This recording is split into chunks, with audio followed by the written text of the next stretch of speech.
Good evening and welcome to the 20th meeting for the Milton Planning Board of 2024. I would like to now call the meeting to order and begin by the introduction of the Planning Board and our staff.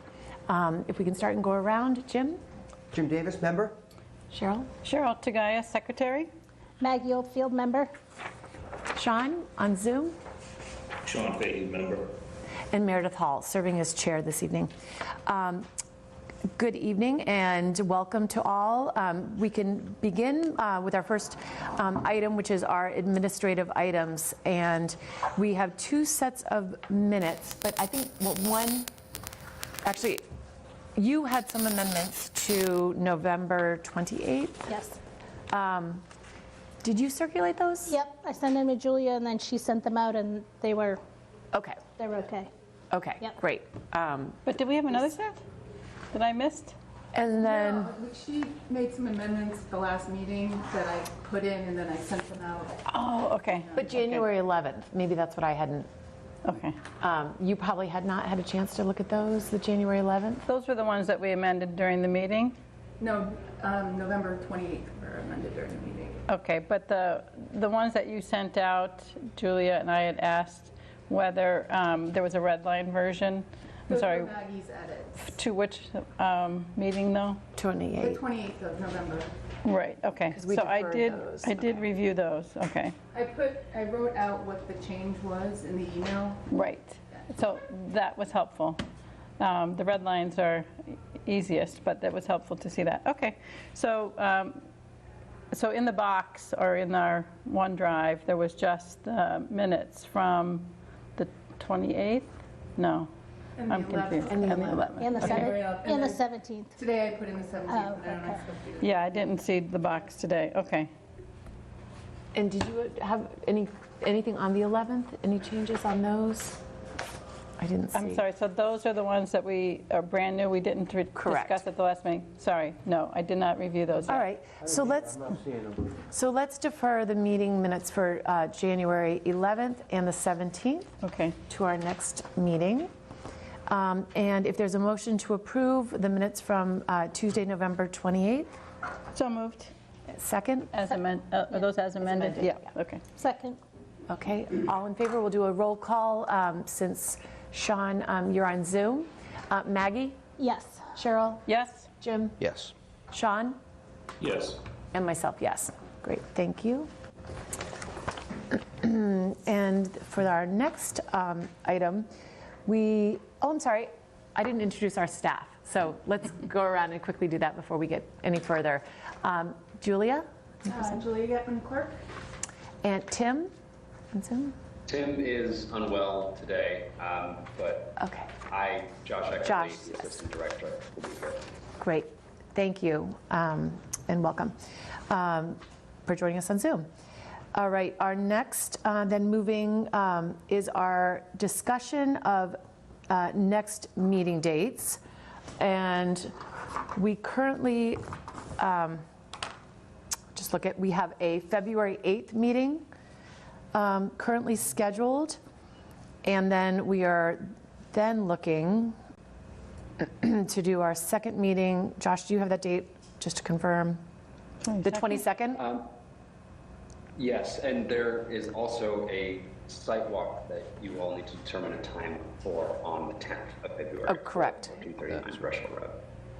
Correct. Yes, did everybody get that email on the site for a site walk? Yes. Yep. Is there a time preference on that? Earlier the better No, for me. not from the applicant. Right, from the planning board members. I'm an early guy, so as early as you guys want to do it. Okay. Okay, let's start the day. So, I don't know, 9 o'clock, is that? 9, is that? It's good? Okay. Good. 9 a.m., good with everybody? Okay. So Josh, if you can just pass that on to the applicant that we're requesting this site walk on Brush Hill Road to, yeah, great. To 9 a.m.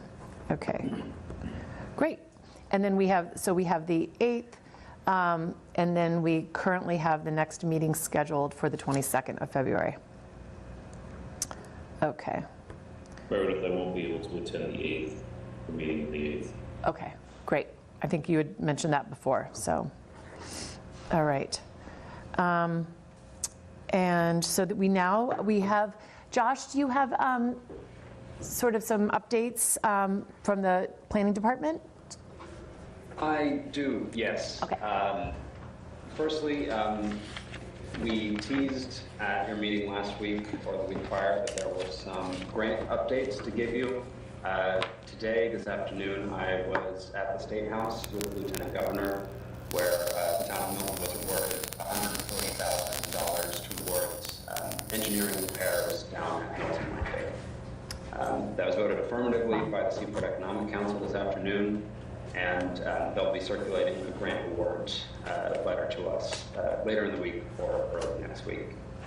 This project is going to be done with time bond to do the sort of necessary engineering to repair all of the seawall down in Milton Landing, as well as explore closing Captain's Landing, which is the ramp at the southeast corner, which is the primary flood path for king tides and storm surge from the Neponset into the landing and out into Port Park, and even as sea level rise continues into the path of the Mattapan Trolley. Those repairs will be in concert with design for a new marina in line with the 2018 Master Plan Implementation Committee sort of recommendations. The new marina will prioritize ADA accessibility as well as public access to water and electricity. Slips as well for rowing tenants like the Nippons Rowing Club and Dexter Southfield Academy have also been prioritized in that design. It's a really exciting grant, a very competitive one with 6 communities were awarded this year, but it did come with a caveat to all communities that won that that grant money is conditional on compliance with MBTA communities. So depending on the vote on the 13th, we may no longer be eligible for this grant money. Other news is that I wanted to just quickly remind you all that MAPC is scheduled to come visit us on our February 8th meeting. Josh Fiala has some updates on the East Milton Square mixed-use overlay zoning. Please, for folks online, if you live in East Milton, highly recommend you attend and tell your friends to attend. Could you repeat that date? I'm sorry. Could you repeat that date, Josh, again? At your meeting on February 8th. At the meeting on February 8th. Perfect. That's exciting, too. Okay. For that, the rest of my updates are relevant to items on the agenda. So that's it. Fantastic. Great. Thank you, Josh. I ask Yeah. 2 questions. Sure. 2 questions. Josh, at an upcoming meeting, would you be able to show a plan to the board to depict the work that you described a moment ago down the landing? There's not a drawing of that proposal. The grant is to fund the engineering work. I can sort of mock up what is intended to happen. It's to repair and raise part of the seawall because it currently stands at about 11 feet above sort of mean high water mark, and the flooding is expected to be at about 13 feet. But we don't have a schematic yet. That will come out of the work. Okay. And that funding that we applied for, which program is that through? That is the Seaport Economic Council. That's the fund that provided funding for the dredge study that we did that determined that there were high levels of lead, PCBs, and chromium in the water and soil surrounding the Milton Landing. Okay. So I clearly heard, I think what you said is that you told today that receipt of those funds is subject to compliance. Yes, the Lieutenant Governor spoke to all of us as grant awardees, and the award letter also states that receipt of funds is conditional on our compliance with MBTA communities. And is that funding source, the Seaport Economic Council, one of the identified funds in the law? It is not. It is one of the myriad of discretionary grants that the governor's office has jurisdiction over. Okay. And when did you learn that compliance would affect this funding? That was said at today's award meeting when they approved it. Okay. Okay. Thanks for that clarification. And just as a follow-up on that, I don't see that particular grant on the list of grant programs listed out that Tim sent to us. Was that the list of grants that we have been awarded, or list of relevant grants? I think it's the list of Relevant grants. relative grants. Yeah, It's it just has titled not been- MBTA Communities Grant Programs. It is not one of the listed programs, but as the governor has stated, and as every sort of state official has stated, every discretionary grant is up for sort of being revoked, as this one is, given our compliance status. Question for, Yes, go ahead. you mentioned it was the Seaport Economic Council grant that was also used to fund the dredge study of the below water soils. Do you know how much that was for, Josh? I don't have the number off the top of my head. I think it was approximately the same, at around $130,000. Okay. Okay. Quick question. Yep, go ahead. So Josh, you mentioned this project, you're giving priority to Dexter Southfield as well as with the Neponset River Rowing Club. You're considering those groups to use the waterfront. Is there So the landing has a number of lots that have been bid out through a competitive RFP process. And the successful respondents to the various RFPs that have come out are the Yacht Club for the building at 25 Wharf Street, the historic lockup, Milton Neponset Rowing Club, which is also affiliated with the Milton High School rowers, for Lot C, which is the furthest south 5,000 square foot lot, and Dexter Southfield is a successful bidder as well. The contract with Dexter has not been signed because their RFP was only approved a couple of weeks ago, but those are our three tenants at the work. And is the Yacht Club in, I guess, communication with you when you're doing this work, or where do they fit in? Yes, yeah, they are a tenant, as I said. Okay. Thanks. And Josh, I had one question. Do you have the grant award, is something in writing that we were receiving? I'm assuming it's just not verbal, but do we have So, yeah, something in writing? The allocation had to be voted on today by the council, though we were anticipating this, we were told to attend. So they couldn't officially send us our award letter until what was made today.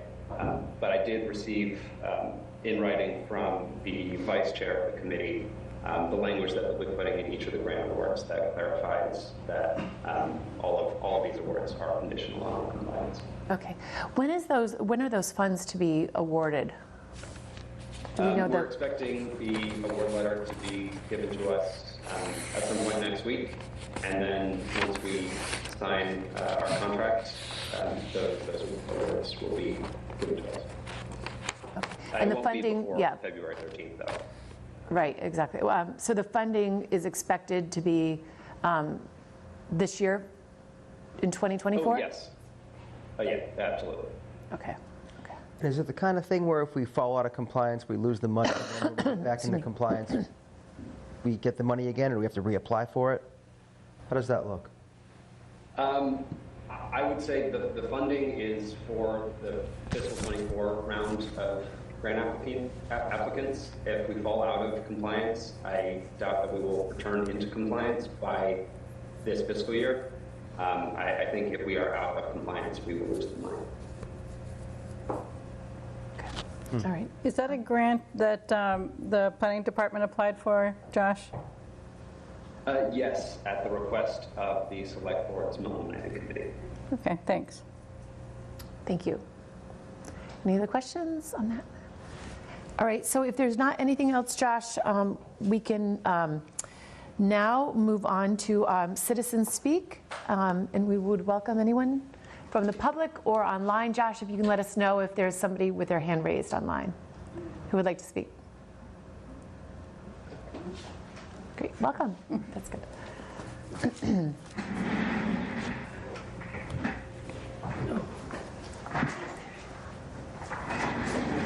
Welcome. Good evening, Chair Hall and everyone else. I speak to you tonight in my personal capacity, and I do so to urge you to support a yes vote. We need your name and address. Oh, yes, Mike Zullas, 69 Fairbanks Road. That's good. That's Zullas. So, I speak to you in my personal capacity to urge the board to support a yes vote on the February 13th ballot question. The zoning that is at issue is this 28-page zoning that you're all well aware of. It meets the primary goal that has been identified by Milton residents for the last several years, which is to preserve the physical character of the neighborhoods. The related goal in this case was to do so to the minimum degree possible. Now, how does the zoning meet that goal? Here's an example.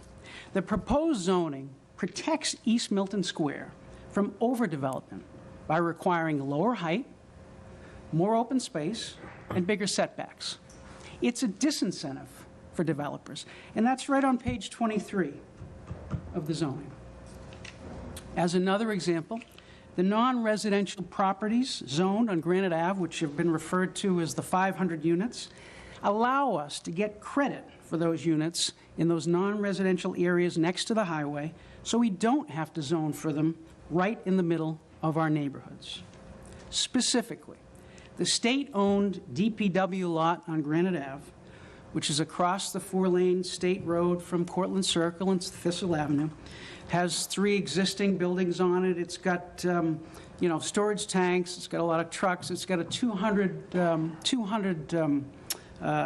spot park and ride parking lot there. Is not subject to the town zoning.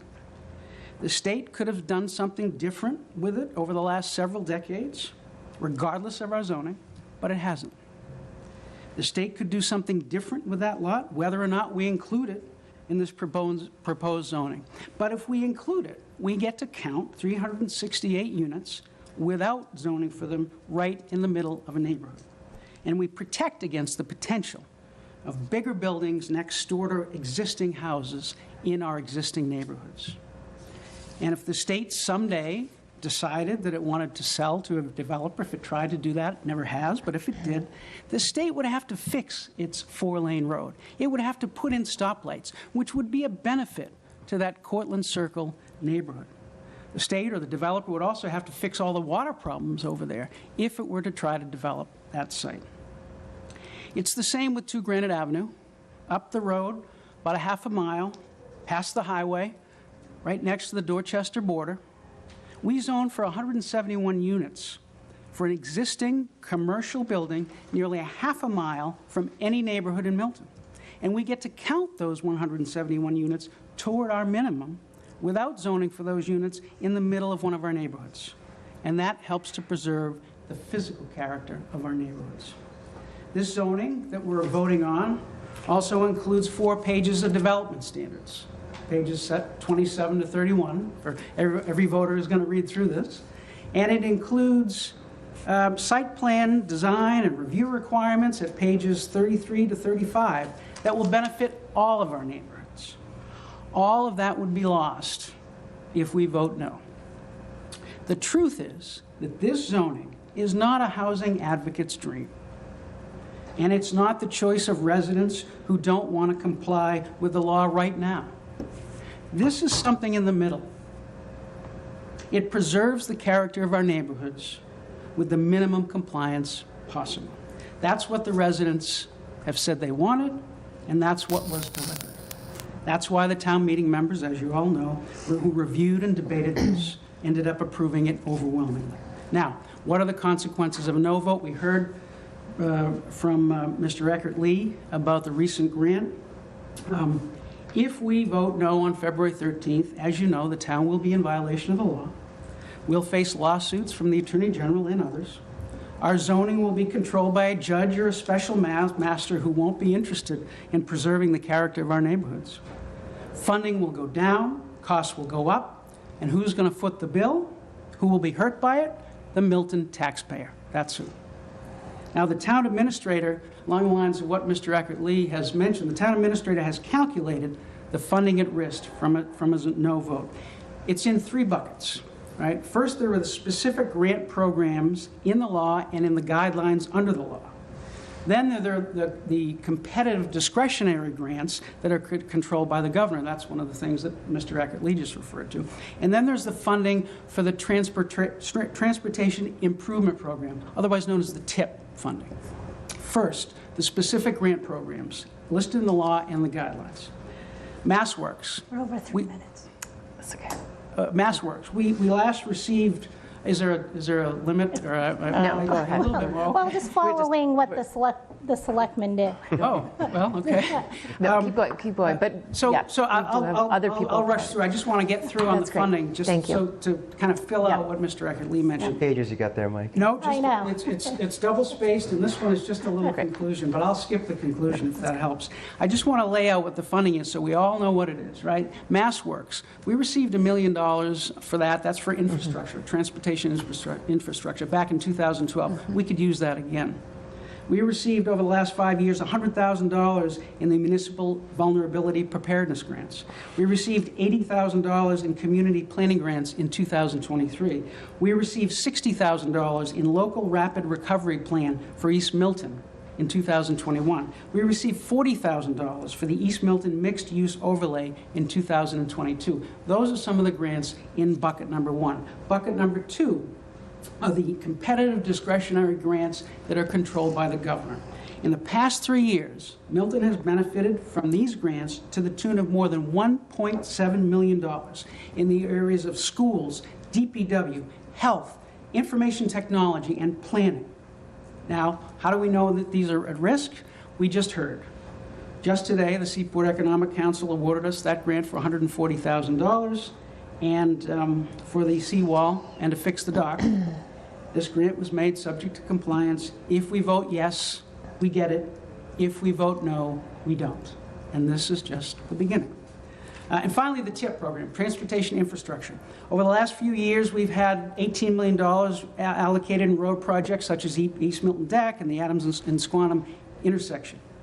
We have future projects such as $19.4 million for reconstruction on 138 from Royal to Dollar Lane, $4.8 million for the intersection of 138 and Bradley.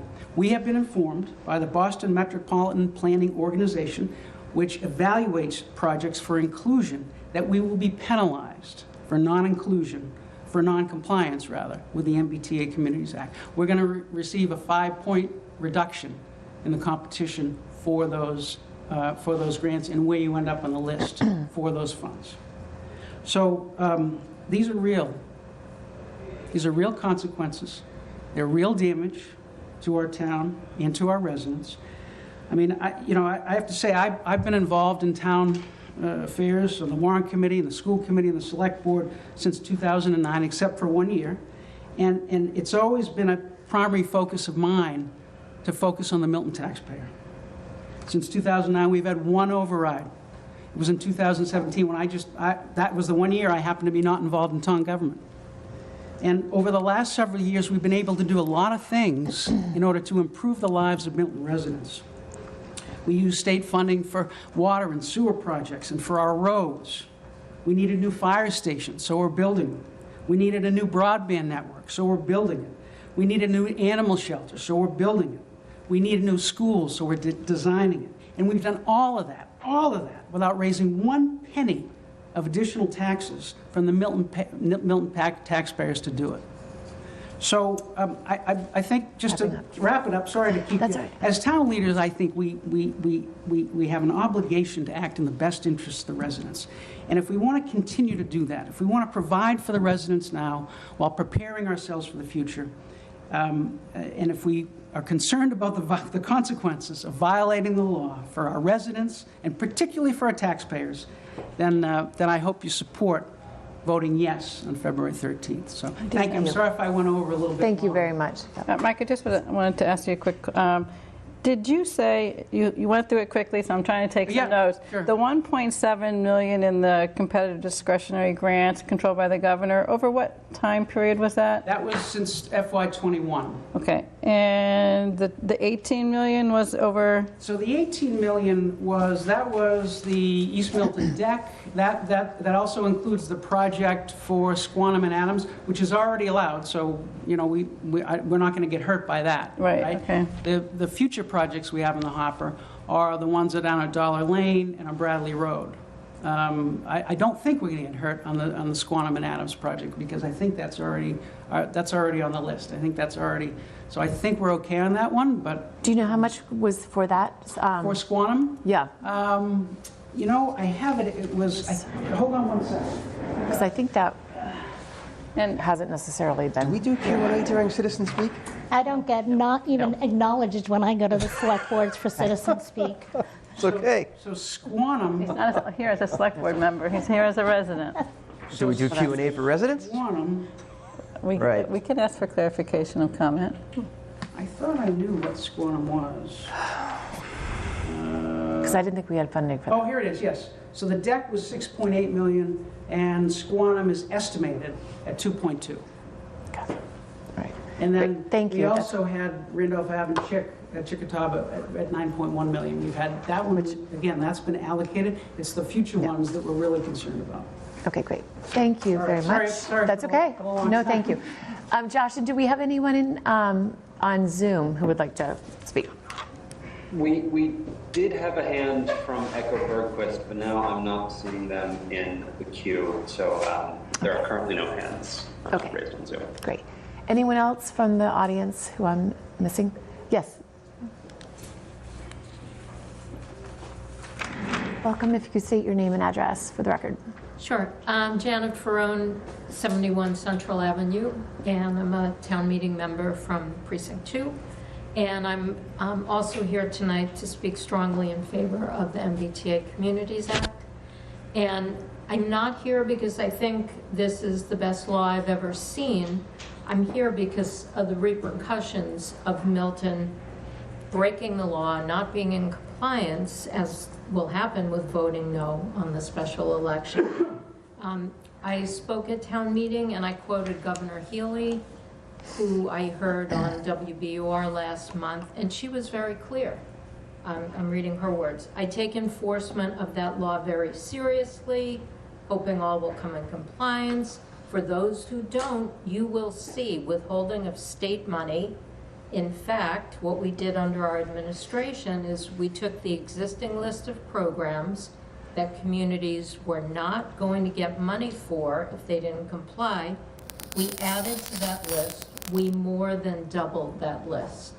So she was very, very clear. I don't understand why, there's confusion around that. 11 out of the 12 MBTA communities, such as Brookline, Newton, are in compliance. We're the lone withholder of this. We heard from Josh, I don't know his last name, but very clearly what the implications are. The governor also mentioned roads, she mentioned bridges, and most important to me as a 40-year career educator, funding for schools.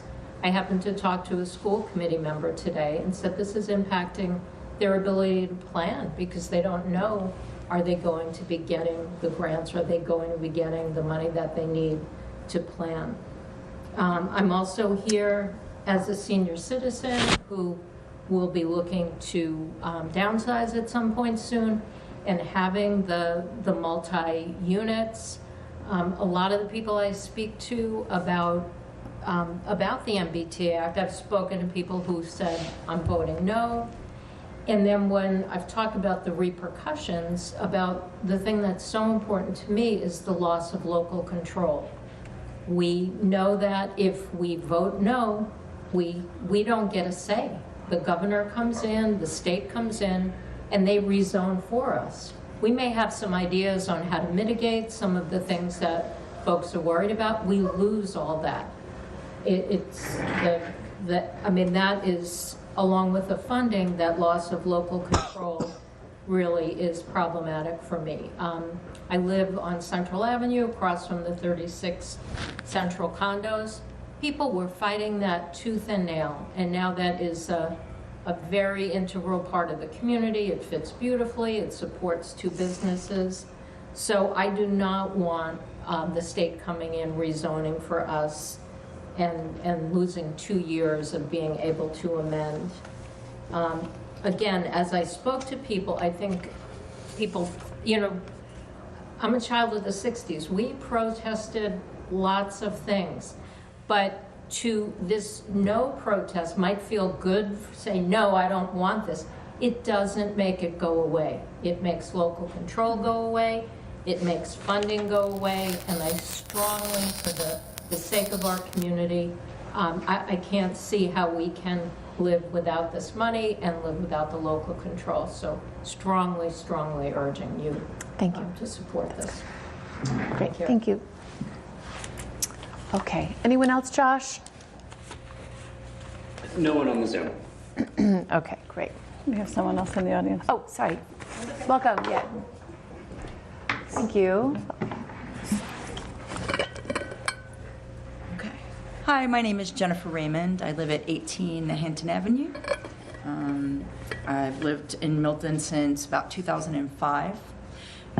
First, I wanted to, really just offer my admiration and appreciation for all of you on the planning board. These are just following this MBTA communities law stuff over the past year or so. It's really complex. These are not easy things. I have a PhD in public policy, so I say that as somebody who teaches policy analysis and understands data and all of that kind of stuff. So I really admire and appreciate all of the time that you put in. These are complicated decisions, and I understand that. I'm here tonight to express my support for a yes vote on the February 13th referendum, and to ask the planning board to support the proposal and keep Milton in compliance. Others have made arguments against the MBTA Communities Act and also against previous attempts to expand multifamily and rental housing. One argument that's often offered and has been offered in the past around expanding multifamily housing through other means has been that we need to keep Milton the same. We need to preserve the character of Milton. We need to keep it the same as it has been. And while that desire to stay the same is, is important. There's a nostalgia in wanting to stay the same, but it also overlooks that we change all the time. We want new technologies. We want better Wi-Fi. We want roads. We want all the things, right? Those things will change. I'm going to give you one example. There have been significant changes to the housing supply in Milton.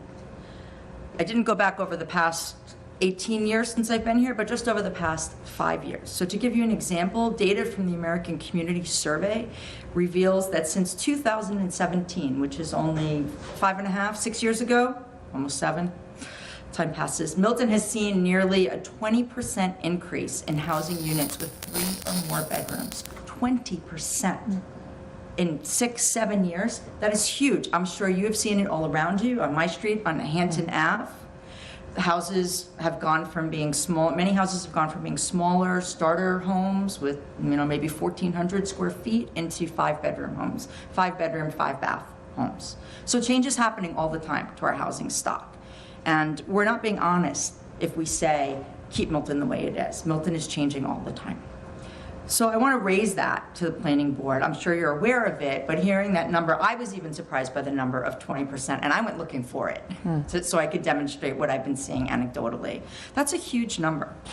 What it means, there's nothing wrong with having a large house, but what it means for us as a town is that, one, larger homes tend to require more resources to build and to sustain.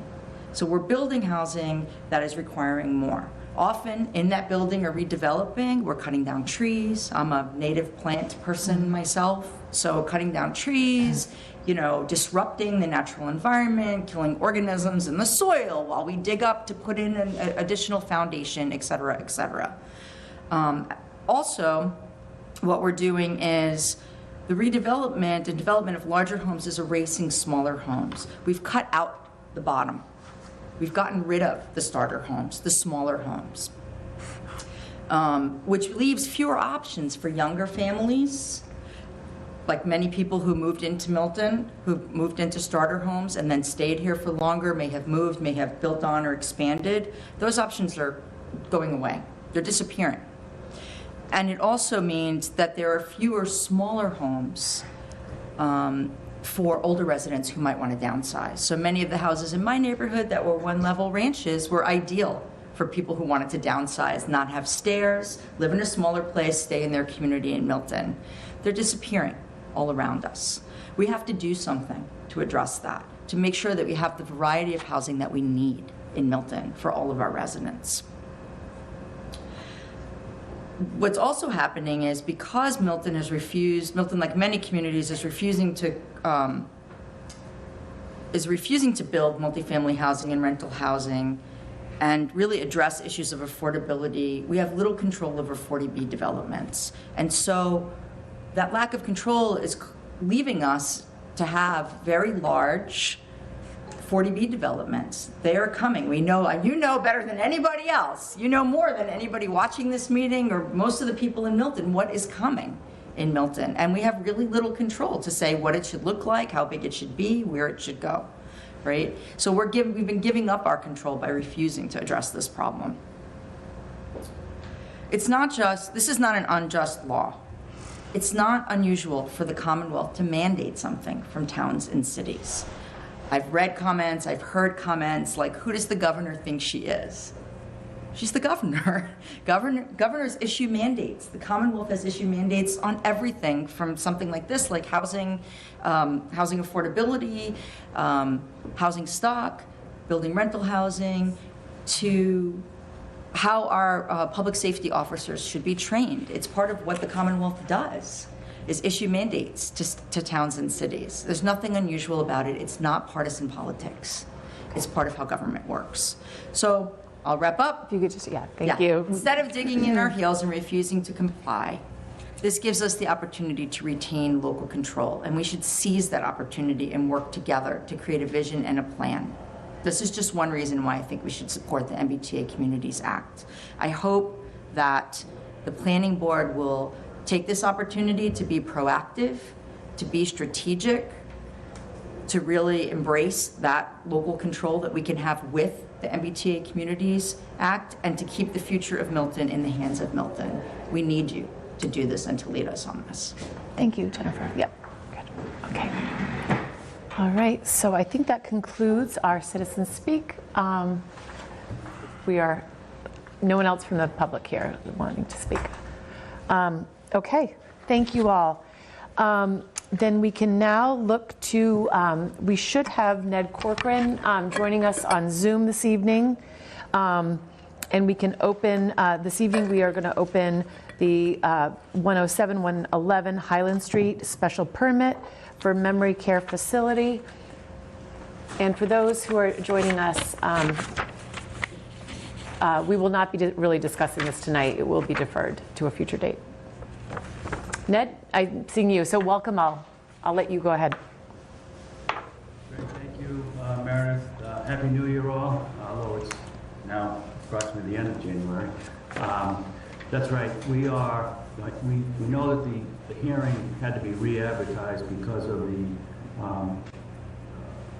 failure of the posting of a meeting last December. And so the control date that was picked was tonight. We're working on some things that are responsive to comments that we've heard from board members in the neighborhood. We're not ready to present with those. We should be ready to go in mid-February.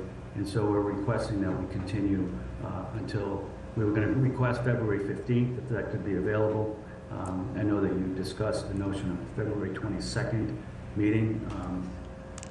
We were hoping that we could go February 15 and February 29, but we're obviously sensitive to your requirements as a board. I did notify by email representatives of the neighborhood to alert them that we would be requesting this continuance, that we would not be going forward tonight. I did get an acknowledgement from council for the neighborhood receiving that notification. So with that, we would request a continuance, and I know that Sean is away the week of the 8th. I'm away the week of the 8th. And so we request that next opportunity for meeting. That's great. I'm not sure how the board feels. And certainly, we want to give you ample time to really, quality time for this, for the applicant on this night. So we have been meeting almost every week for a while now, and I didn't want to make assumptions if the board would like to meet sooner, but I think right now we have a pretty open schedule for the 22nd, which seems like the best time, Ned, that we could really give you a good allotment. Well, I understand. Look at that. As an observer, watching all of the things that you've been doing, I can understand meeting fatigue with respect to that and the pressure that comes with all of those meetings. So I think that we'll make February 22 work. That's great. We'll look forward to a robust discussion that night, and we'll continue soon after that night as we can. That's great. So with that, could I have a motion? Unless is there anything else, Ned, before we That's it. Thank you. make a motion to? Are we going to meet with the chief sometime, Chief Madden? Yes, so he will come that night. Obviously, he's not here because tonight we're not discussing it. But he was available originally to come tonight, but with. Gotcha. Yeah. Good. So a motion. I'll make a motion to continue the public hearing for 111 and 0 Highland Street special permit for memory care facility to February 22nd at 7:05. Second. Second. All right. All in favor? Maggie? Yes. Sean? Yes. Cheryl? Yes. Jim? Yes. And myself, yes. Terrific. Thank you very much. Thank you very much. We will see you then. So now we can reopen our 10 Bassett Street modification of site plan approval. This is actually the opening of this public hearing. So. Good evening. Good evening. Welcome. Thank you. Let's do it. Very good. How are you doing? The memory care? Yes, that is it. The memory care? That's it. Yes, I'm sorry. A certified letter saying this was happening. I thought we were having a discussion, so. Oh, yes, we had to, they needed to Want to take any public comment? continue. Yes, so yes, and there'll be plenty of time to comment, public comment on that evening. Thank you.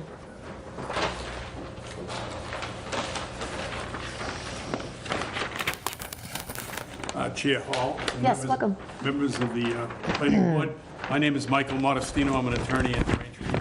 I've appeared here before, not too recent. I live in Canton and I practice in Braintree. I'm here with Anthony Maggiore. He's the contractor for the owner of the property. Michael McNoser is the manager of the property. He couldn't be here tonight.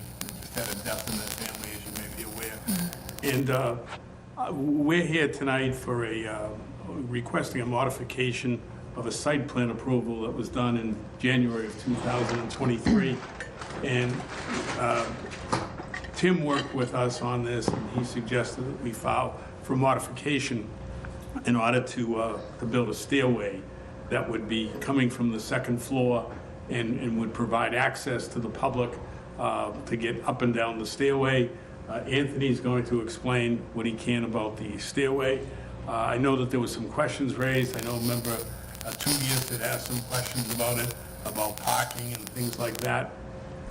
It's our opinion, as I indicated in the cover letter that came with it, that this stairway would be 5 feet wide, and it would be 16.5 feet in height, with 19 rises and a 7-inch maximum with 11-inch treads, with a 42-inch high guardrail and a 36 low guardrail for younger people, obviously. And Anthony will explain the construction of it. I mean, the purpose behind it is not any requirement by code or anything. The purpose is solely to provide access to the public so that when they're up on the second floor, if they're going to the outdoor seating area that's being enclosed now, that they'd have easy access to the parking lot, and they wouldn't have to go through the stores or anything like that. And it's a safety reason, too. I mean, if there's some kind of, God forbid, a fire or something like that, it would be easy access to get off of the roof and down to the parking lot. And that's really the sole reason for it. We think it makes sense. I think Anthony can explain what the stairway would look like and how safe it would be. Josh, is there any way you could pull up that plan just for the public to be able to see the proposed change? Do you have the architectural elevations with it from a side view? This is the plan that I have. I don't have elevations for you. I think it's at the top of the plan. Yeah. Yeah, I've seen it. I didn't know if the public, yeah. Yes, that's sort of a There side. we go, my mistake.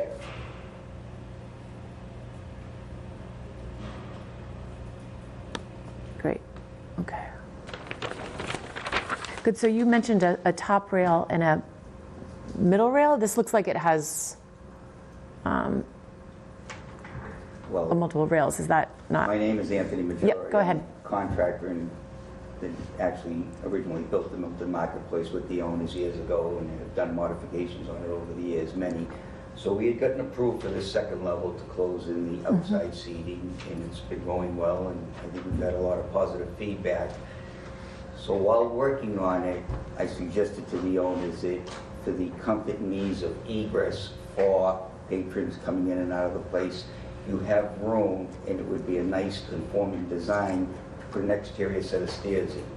Wouldn't impact the walkways, it wouldn't impact the space upstairs, it wouldn't add or take away any modifications that we've already been approved for. It wasn't mandated by the building department.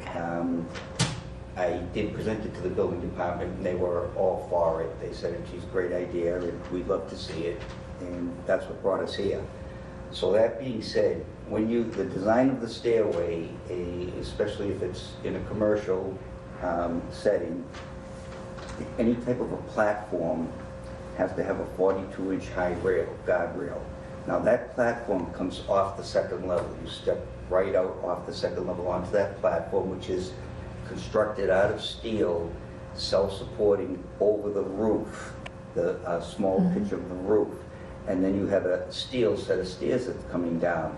Now the reason for the two elevations of the railings on the stairs is the higher elevation follows the rake of the stairs, which ties into the 42-inch platform, and then the 36-inch high rail is a more comfortable rail, low level for children, that type of thing. And it's a continuous rail with no interruptions, so you have a safe handrail on either side. It's going to be out of a steel construction. We have a newer product now that is a steel grid, actually, that the tread is going to be, that is so well designed that a woman with heels can walk up, it's not going to get stuck in between the slots. And they're not a solid tread because we want water to leak through. So we don't potential for freezing and that type of thing on the stairs. So it's, all in all, we've got a lot of positive feedback on it. And again, that's what brought us here. Great. Questions from the board? I'll let everybody sort of ask. Yeah, I have, one of the things that I was concerned about, and the reason I asked for the plan with the accurate handrail extensions was just the proximity of the handrail to the last parking space, the handicap parking space, and the the drain, the catch basin that's there for the stormwater. And it does, it seems tight to me, 3.9 feet. And that extension is, I believe that you can look at an alternative that doesn't require you to go the full 1 foot plus a tread length beyond the stair when it presents a safety hazard. So I guess I'm just, that's just more as a safety concern. From an architectural point of view, design, the character of the marketplace is different than this. And I guess I'm wondering, having looked at the architectural plans that were submitted to us for a previous meeting, and the plans that were submitted when the enclosed space was improved. You mentioned that the platform is going to be self-supporting, but the architectural plan shows a column coming down, looks like, through the roof. Correct. Is that actually going to be what happens? Correct. So, which is part of the platform that supports the platform on its own. We're not depending on that roof for support.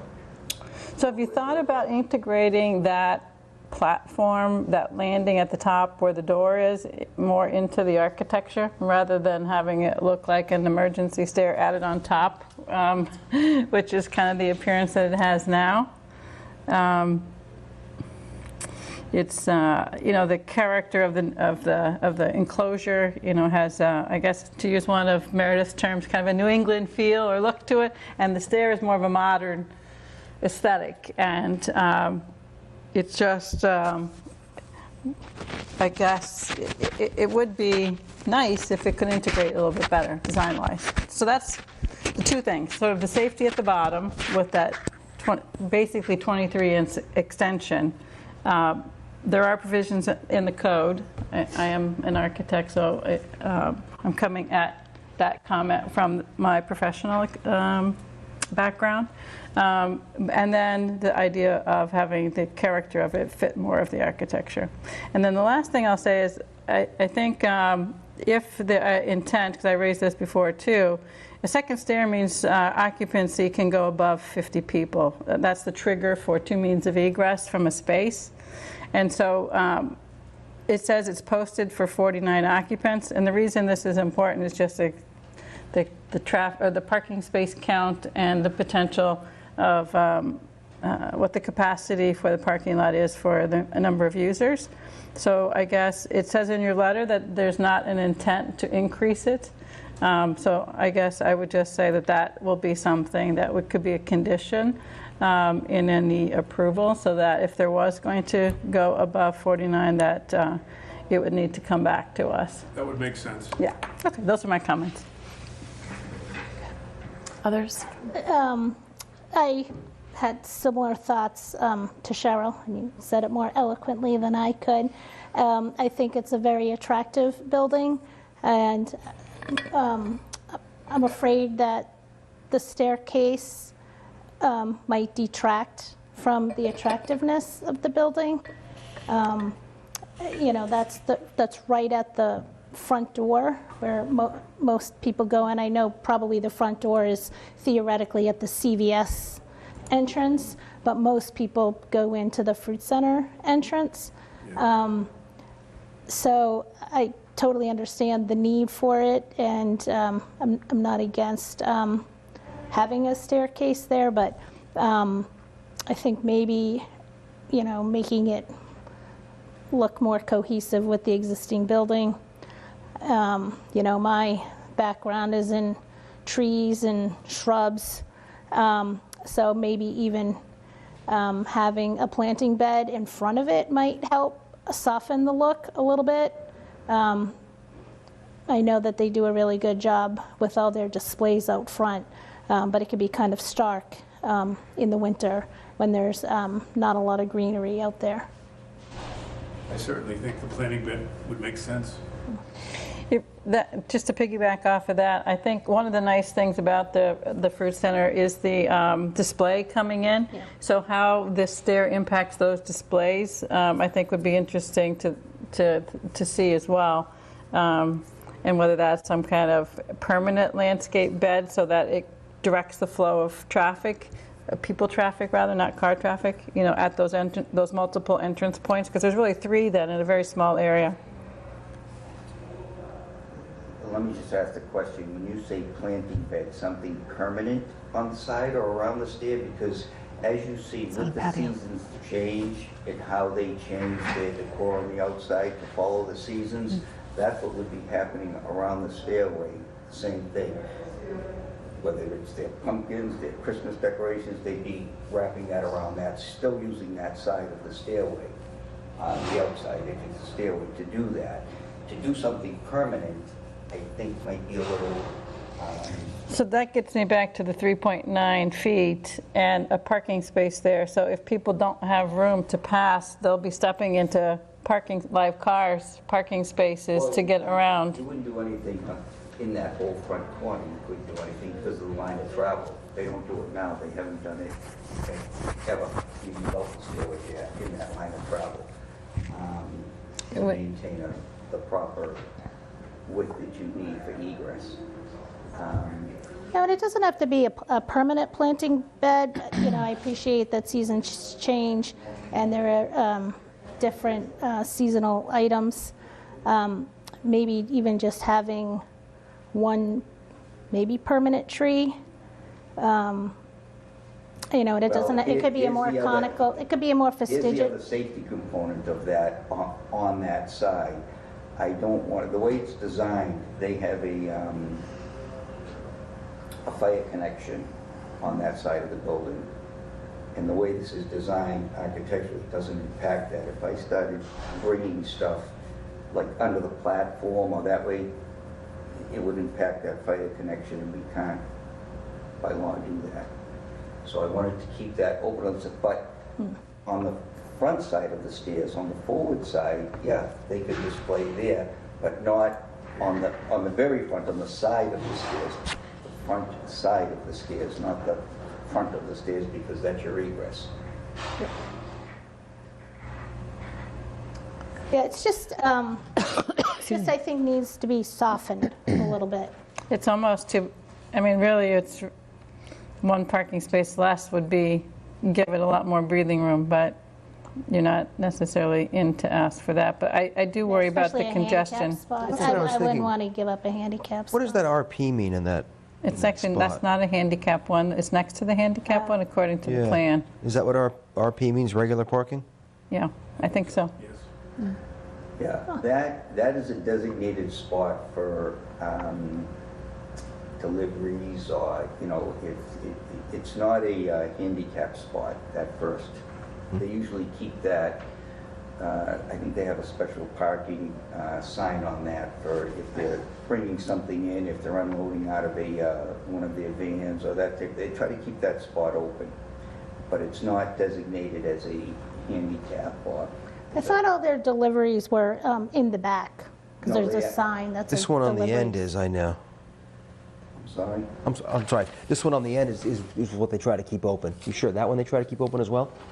This one here, That's the one they keep open? yeah, that one. I've seen them chase people out of this spot, but never there, but that's all right. No. I mean, if somebody pulls in, they don't. Actually, the more I look at it, that space gone would make so much sense. It's just, they use that for that, but when you say deliveries in a round back, they have a van, standard size vehicle, or what have you, that if they're just unloading something, what have you, they pull in there. We've used it when we were doing the work there. It's a convenient spot to use, but it's not a handicap spot or a restricted spot in that respect. But the other side is marked for deliveries, the very far side of that parking lot, yes. Gotcha. They have it labeled out, and when they did that, if I'm not mistaken, they went in front of you guys with that whole planning of the parking lot, and what have you, got everything approved for that. So maybe you can take back the comments. I'm sure we have others, but the other one I would add is to think about that, since I raised this concern about the 3.9, that parking space, how critical is that space if it meant that people coming up and down that stair would have an easier, freer flow without having a pinch point, sort of where the parking space and the corner of the building come together. So if you could talk to Mr. Yeah. Munoz about that. Yeah, I mean, we're all interested in Right. the safety of the Right. public coming in and out of it. Yeah. Well, and I just want to say, because I am there every day, and I'm a big supporter of this business, and we are so grateful to have the fruit center in town. I think we were so pleased to approve the enclosure of the seating area.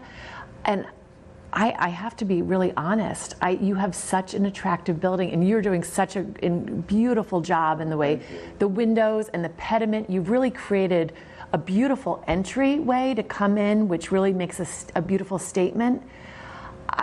You're really detracting from that by putting this in. I have to say, it feels very industrial. It feels like an emergency exit. It feels honestly industrial and unattractive to such a beautiful building. And I know, because again, I'm there frequently, that patio area between the CVS and the main entryway, those are the two main entries. I just don't see, I don't think I would ever use that, exit, even if I was going upstairs to the plate. I don't know that that's going to be something that is readily, used by everyone, especially if the weather's, if it's raining or snowing.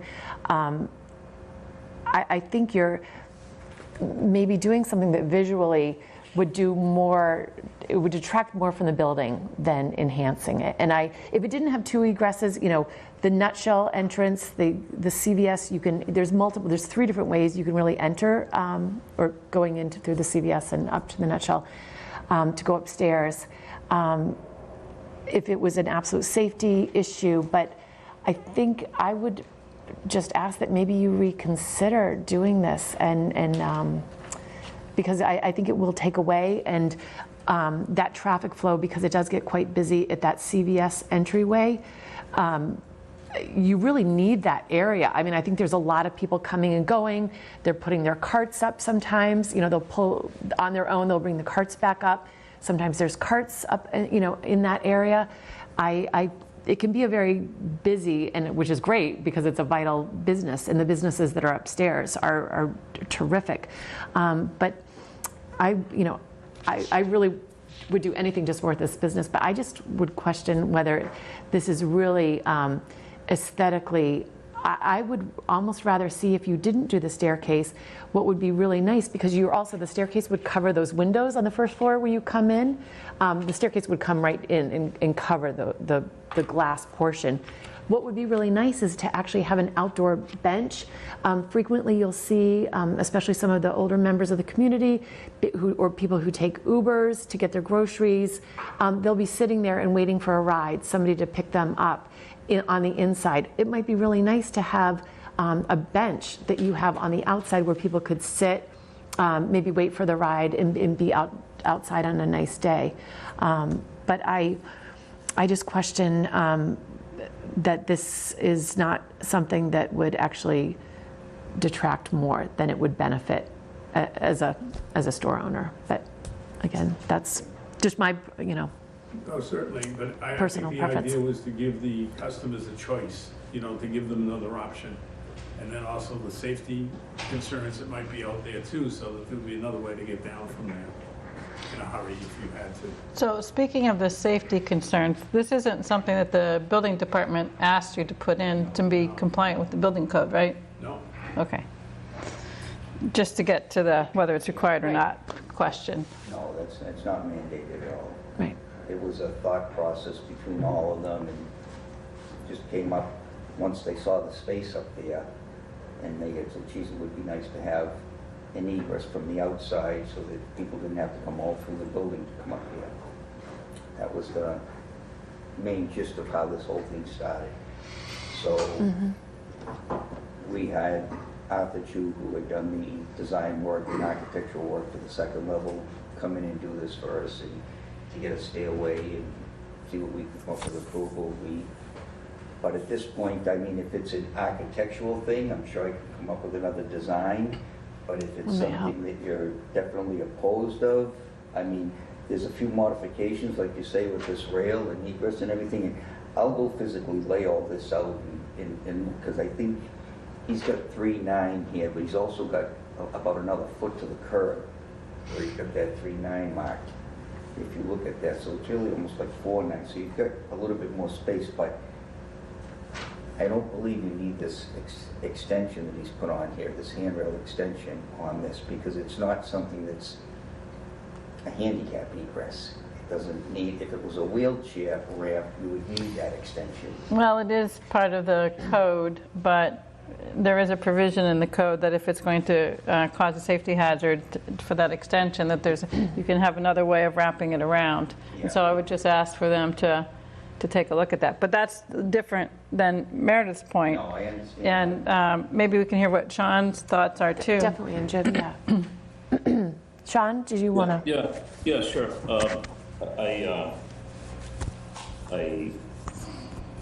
I actually like the idea of the stair, and I favor egress and additional egress over aesthetic concerns.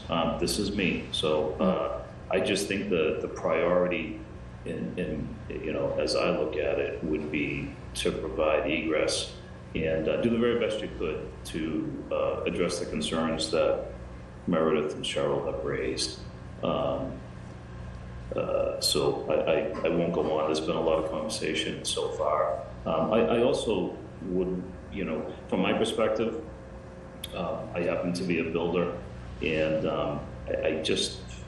I don't want to get into commenting on what should be the building inspector's responsibility with respect to railing extensions and things of that nature. So I would encourage you that although you do get comments here at the planning board, there are certain items with whatever you might be doing that are your responsibility to sort out with the building inspector, not with the planning board. So in short, I think it's a good initiative to create additional egress, and I'd suggest you consider what you've heard from Meredith and Cheryl and come up with the best solution you can. But I think it's a good change. Jim, did you want to? Yeah, I mean, I see what you're doing, and I agree with it conceptually. I mean, because when you walk into the fruit center and there's the staircase inside, you go by the elevator, there's always a ton of pedestrian traffic there. So if you can alleviate some of that, I think it's great. And I guess after listening to my constituents on the board, I do appreciate that it does look a little industrial. And I don't know, I mean, I've built decks where I'll put glass panels in and just had the railing. Is that even possible, or in the commercial world, does that not happen, or is that expensive? Or a project with that right now, as a matter of fact, with a glass rail, and actually, Wouldn't that be neat? You could see right through it. All these bars go away, except the handrails. Yeah. Anyway, that'd be my only suggestion. But I'm all for it. I appreciate what you're doing. And again, I appreciate it's their business, and I don't like to micromanage businesses, and they know their business the best. I own my own business. But I am sensitive to aesthetics. Would they ever consider moving the staircase all the way down to, as you're looking at the building, all the way over on the right side? So you're still providing a second egress, but it goes up more by the nutshell? Yeah, I haven't really been over there to look at that, just so it's not the focal point. There's a stairs on that side of the building, Yeah. but to put something outside down there, I know there's a wall, I think, with maybe some arborvitaes. there's really, there's not a really not a spline. No, I looked at a few different areas, but the point was to service this second level more than as another egress, not to pull the stairway away from that wall, to try to service that area. So I think we can come up with some other, designs, and this was just a preliminary design. I actually, and I'll be quite frank, didn't give Arthur Chu's architect that came out to any direction. She just came out and drew this up because we wanted to see if it would even be, be something that could be considered for this stairway. I talked to the owners and we presented the idea as I was building it, and I said, you have this avenue here, but I'll tell you quite frankly, this is the first design that they presented to us, so we just wanted to see if it was even something that would be considered. And now hearing everybody's opinion, it sounds, because I appreciate that about it, it is a unique building, there's no question. I mean, it's, and even all the additions I put on it over the years and what have you, I'm trying to make it conforming so it keeps that character and doesn't look too commercial looking in the area it is. Because that could easily happen to a building like that. Yeah, it has So a that big, being like a said- large farm stand. You feel like you're going to a, yeah, It looks like it belongs farmer's in that market. residential area. Yeah, farmer's market. And that's what we're Sort of trying to that maintain. country New England feel. And I think, yeah. No, I appreciate that. Welcome you to come back with something else, an alternative that has more of a New England feel that you would see Yeah. in Vermont, or, you know, or that country Yeah. feel.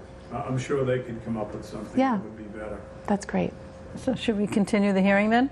So, yes, That'd be great. Okay. yeah, so I don't know how much time you feel like you would need to go back to the architect and come up with a little, Give me a date now. because I know you want that project to move along and not be delayed, yeah. Second, maybe, or the 8th? The 8th is not much time. Is the 8th, February 8th would probably be too soon for you. Tight, yeah.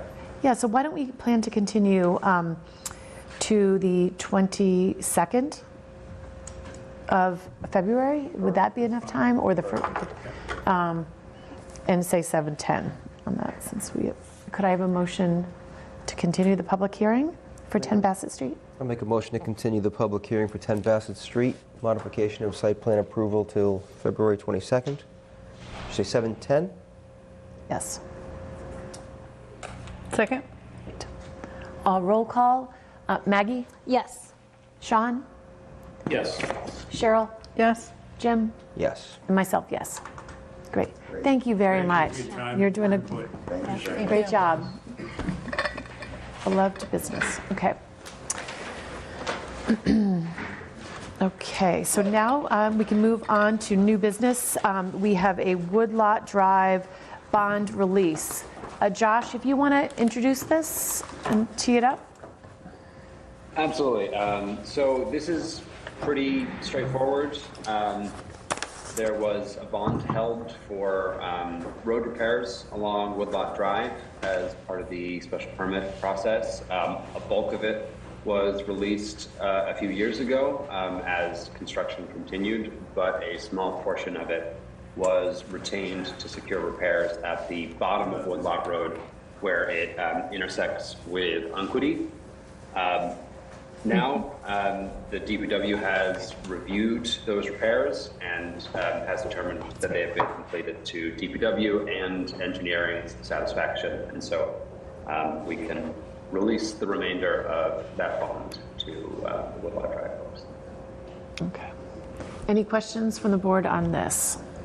Meredith, I just have one question. Yeah. Just in reading the information that was in our folder on this particular topic for the meeting, I was a little confused by how much is remaining to be released. Josh, there was an email request from the gentleman from Pulte in January, which identified, excuse me, $1 value, and then separately there's another document that it identifies a much larger value.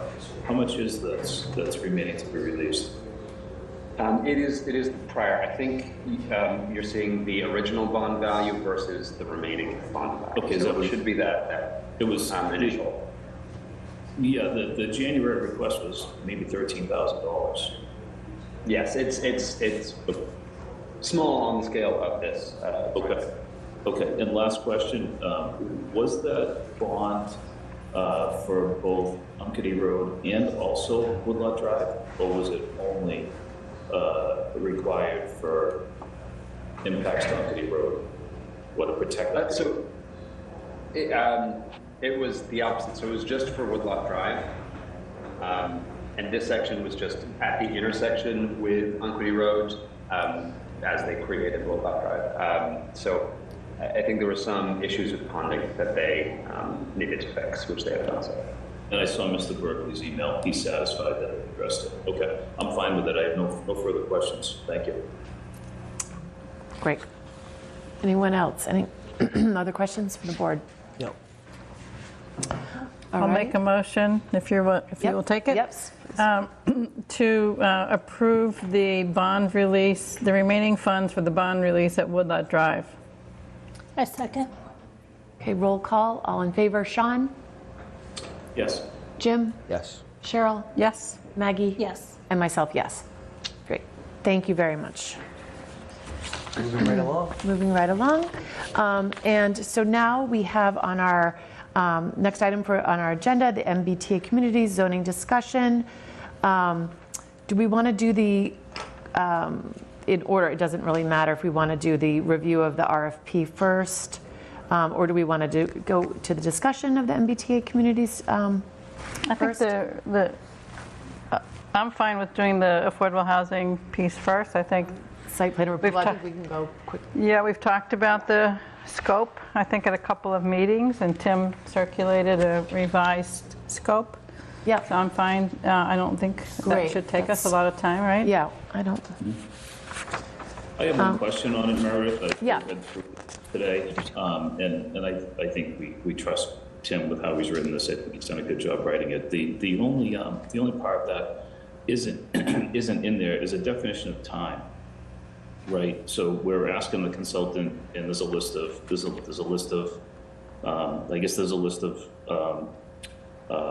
criteria, right? We're asking them to utilize as they prepare a response to us, but there's no timeline. Or For when we, How much time they have to do it? Yeah, Is that that's what right. you mean? that we would like the work completed by, a completion completed by a date. Either we haven't identified a completed date, or nor have we asked them to tell us what a completion date, a proposed time frame. That's my only question. Yeah, I think, didn't Tim say 2 to 3 months? So we could put in from time of notice to proceed, a delivery within 3 months or something like that. April 30th. Sure. I think there's an opportunity for us to define when we want the material and let the responding, entities say whether they can or they can't. Mm-hmm. So I would prefer to, and I'm not saying we do this tonight, but I would prefer to have a date and time identified. Now, I thought we were talking about releasing to MAPC to do it for the 15,000. Are you saying this differently, Sean? No, I'm not. Okay. No, but what I am saying is there's no time date for whenever we're going to get a response. Yep. We have Okay. neither given them the date when we want to buy it, nor have we asked them to tell us how long it's going to take. I would agree that we would ask for that, and So defer to this- Tim to maybe, we could ask, because we don't, Yeah. this doesn't, Tim Doesn't can have to be easily, final tonight. we just asked him to handle that. We'll put that either in his in hands. April 15th, April 30th, Whatever he thinks is appropriate. whatever, yeah, on a date that appropriate. Just this, I'll put in the scope of work, April 30th, and then see if Tim thinks it should be sooner. Great, thanks, Josh. All right, other comments on the scope of work? I think this is being funded through department funds or grants, so I don't think it necessarily is like an approval, but a support of this scope, right? In terms of what we're asked to vote on. Right. Does that sound right, Josh? That doesn't sound right to me. Okay. We don't, Is this coming It from is planning not my board funds then? that we have 15,000 left in the one-stop funding that we have, and the community planning grants. So All right, so is it, I'm sorry, Josh, is it anticipation that this would come from planning board funds or grant funds? yeah, well, it's the planning board requesting it, so that would be the assumption. Okay, all right, so then I would make a motion. I just have a couple of things, sorry. So I would just add a couple of small things, just in sending this out, the scope of work, and these are maybe small things, but that the consultant will provide services to assist the town instead of the town of, I would say the town of Milton. It doesn't refer to the town until you get much further down, so just in reading this as an introduction, the town of Milton, in analyzing the economic feasibility of increased affordability requirements in MBTA community zoning per EOHLC's instruction. Yeah. Can I just interrupt for one Sure. second? Josh, can you pull this up on the screen so we can see what Yeah. Meredith is referring to? I have it on my computer, but I think it could be helpful for the public Yeah. as well. Yeah, and I'm Sorry, editing Ruth. as you make these recommendations. Great. And then where it goes down, just in that same initial paragraph, instructions for economic feasibility analysis and any other relevant guidelines. So in that, I think that's just sort of open-ended and vague to say, and any other guidelines, because as we know, if the guidelines change, we would want to protect our town and our economic feasibility study for what was approved as the guidelines currently are, but we don't know down the road if they would change.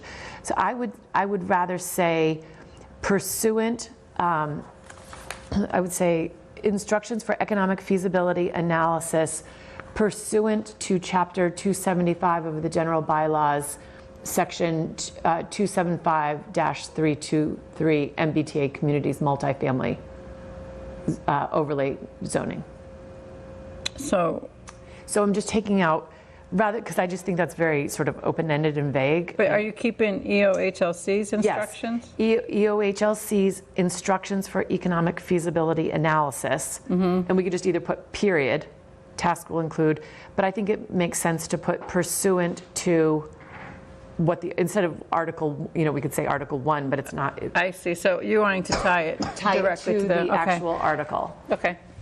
That's good thinking. Meredith, for Yeah, because clarification. if the guidelines change, sort of like the stretch code I'm learning about, we're automatically adopting the newer version. Right, and it might put our feasibility study out of, it might trigger something, that we can't anticipate at this time. So I think it would, it protects us by tying it into what our town has voted for and following the EOHLC's instructions for economic feasibility analysis. Can I just ask Josh one thing about that? Sure. Josh, are you aware of any particular reason that Tim included those words relevant guidelines? Any other relevant guidelines?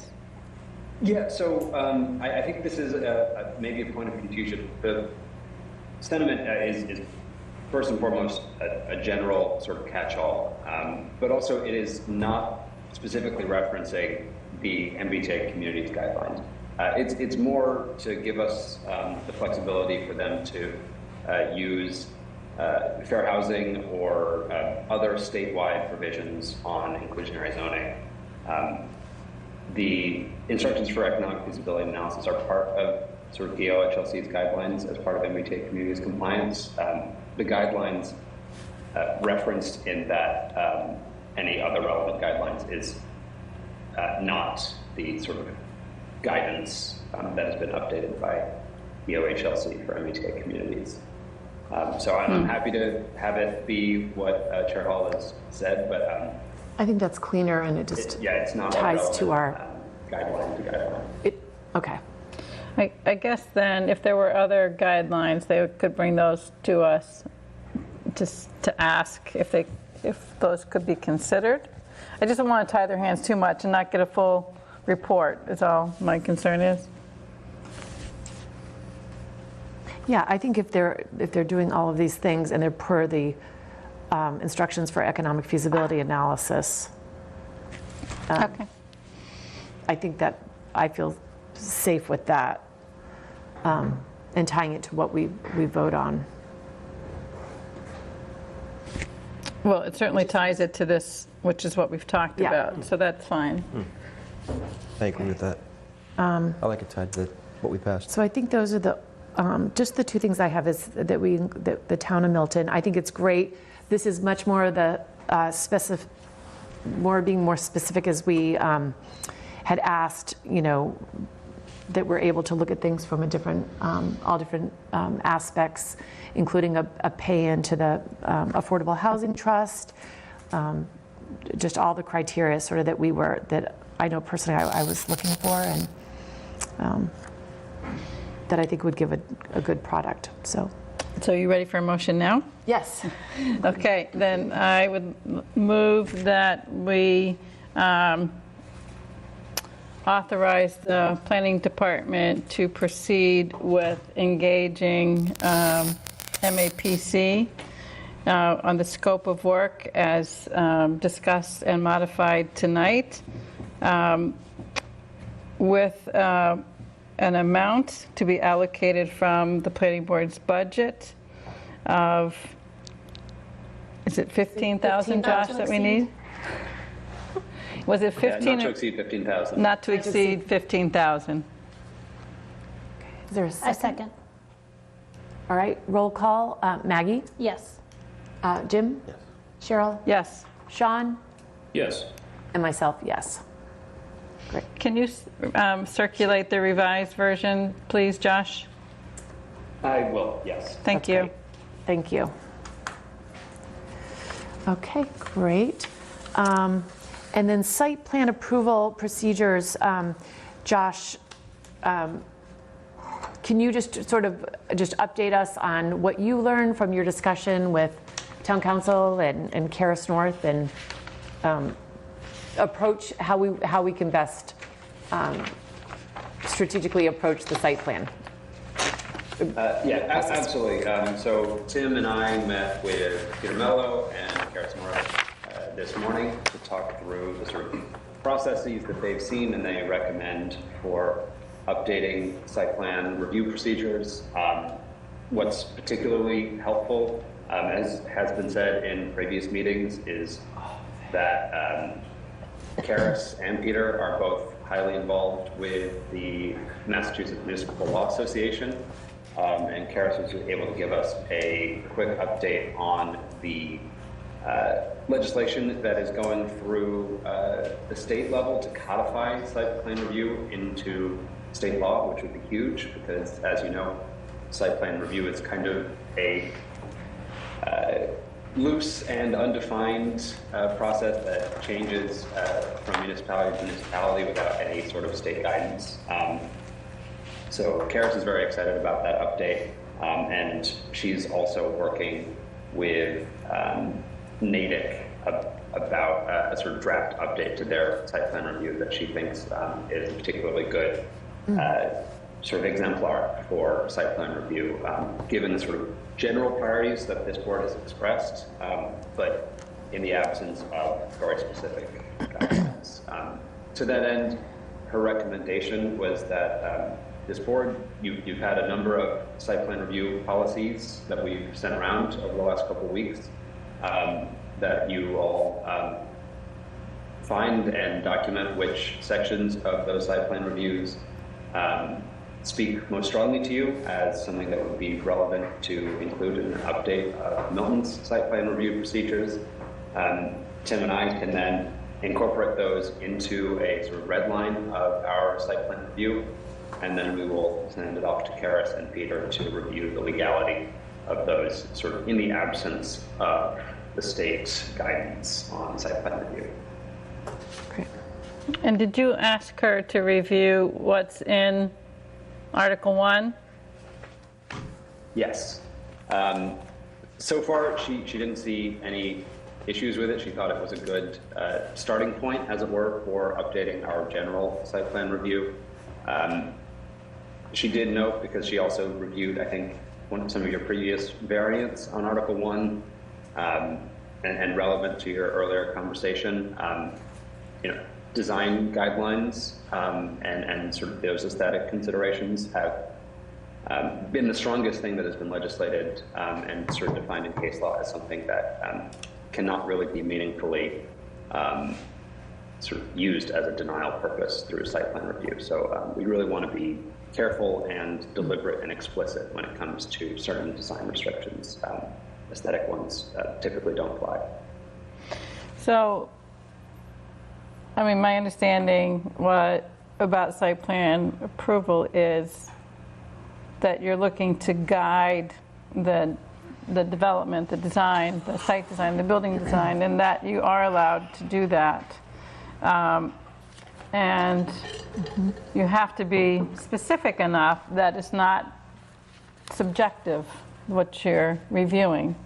Is that what she spoke about? Exactly, yeah.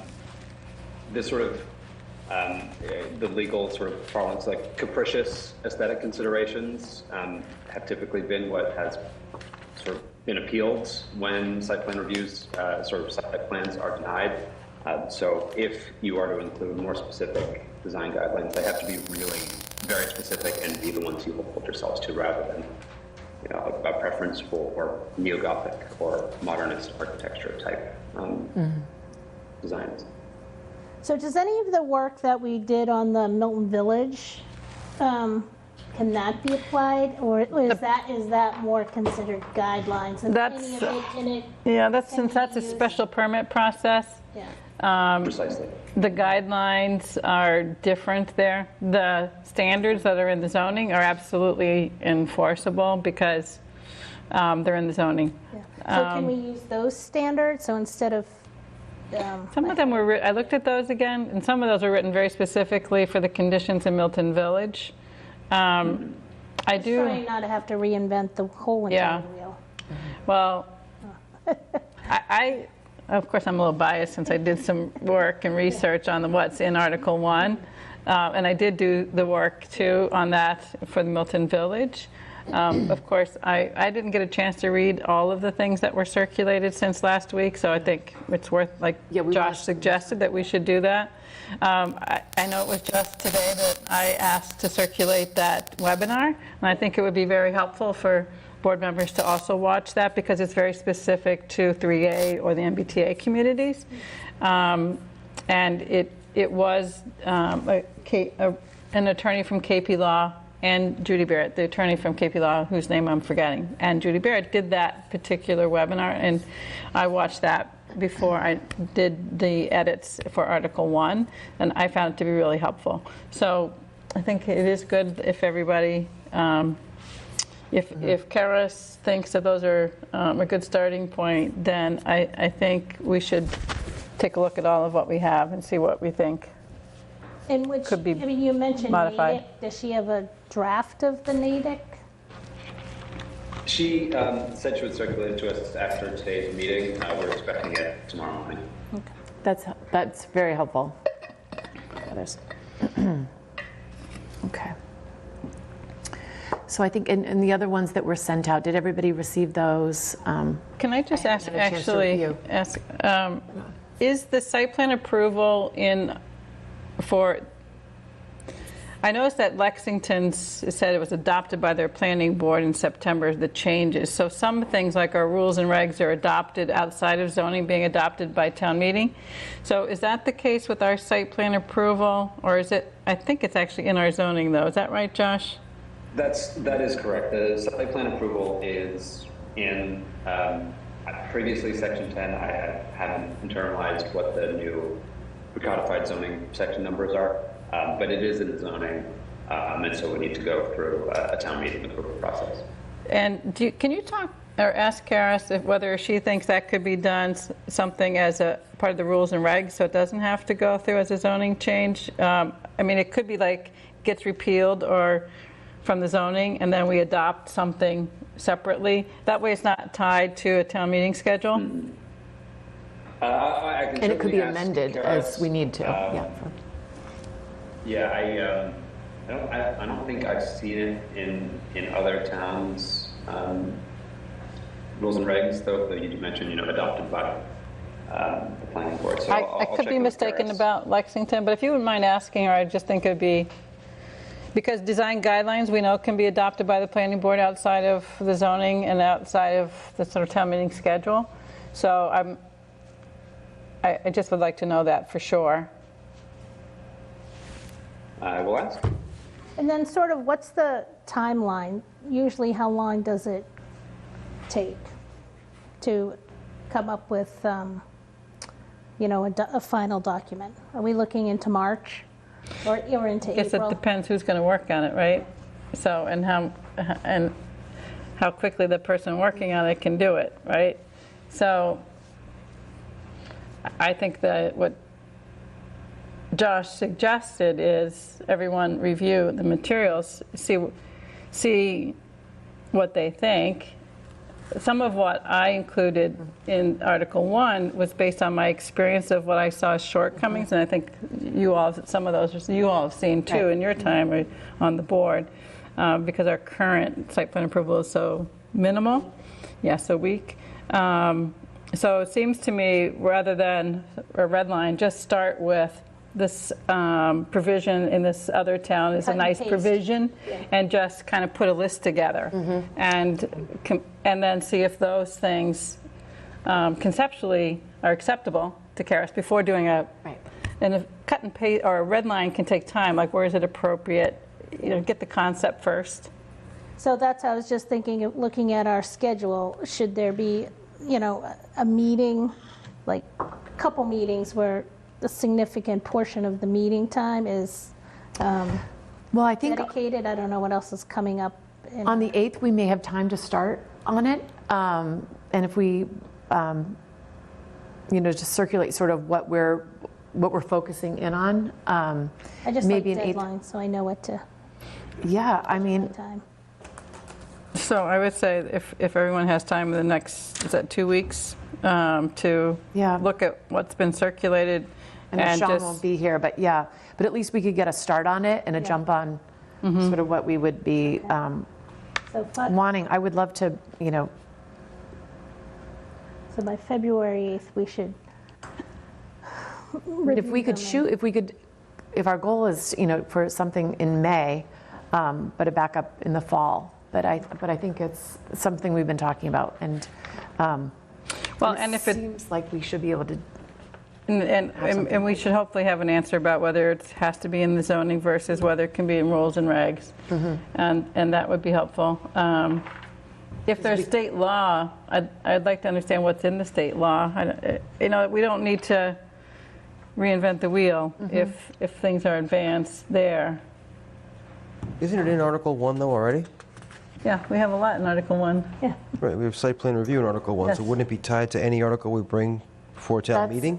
No, What am I there would missing? be what would be in our zoning, but then it is complemented, what we have in, they should be tied together. Basically, what is in Article 1, we don't currently have in our bylaws. In our base So we bylaw. need to, in order to enforce what's in our article, we actually should have something that I think it's We're writing this for our enforceable. zoning bylaws, or we're writing this for our Article 1? correct, our zoning bylaws. Okay, For so we're just moving going to take forward. whatever's in Article 1 now for our, if we put an article forward, the town meeting? So we would build on, Yeah, so my on thought. those. Build on that. Yeah, so my thought would be if there were. Article 1's much more than what we have Yeah. right now in our. Oh, I get our it. Right. I'm tracking. site plan Yeah, I understand. approval. Yeah. So the idea I think that Meredith suggested before was because site plan approval right now is a standalone section of the zoning, that could be updated in and of itself, and any new zoning could refer to that for site plan approval. That's what some other communities have done for their MBTA communities, is instead of putting it in their MBTA communities bylaw, they just refer back. So it depends. Right now, we keep it in here, and it's much, like Meredith said, it's much more in there than we have in our current. We'd like to get our current updated. At some point, does it make sense to remove it from there and refer back to an updated one that applies to everything? For consistency, probably, but we wouldn't do anything about it until we're ready for that. Like 6 months, a year So for down the other road. projects, like our 440 Granite, when that came along. Right. We didn't, we didn't really have much to, it was very vague what we were working with. And we did the best we could, and it was, I think we were successful in the outcome. But it was, you tread a very fine line on what you're able to ask a developer to do. All right. So, but this is in there, so I think that's good. All right. So we'll start our next discussion, see how far, we can give a fair amount of time, on the 8th, I think, to that. Anything else on that? Site plan approval? Okay. And we have our economic feasibility, which will circulate that draft, Josh. And I did want to just confirm that the Chapter 275 of the general bylaws, known as the zoning bylaw, you've got that, right? It's not mass general law? Yes, the guidelines that you were referring to were the guidelines as part Section of 275, Section right. 3A. Section 275 of the Milton. Yes. Zoning, okay. That's Article 1, basically, but it's Yeah. what Article 1 is in the zoning code section numbering. So and I'm taking this straight out of the warrant, if you want, on page Yeah, no, 9, so if you want to, I hear what you're saying, and I'm happy to include that. I don't think it makes a lot of sense because Article 1 does not set economic feasibility analysis guidelines.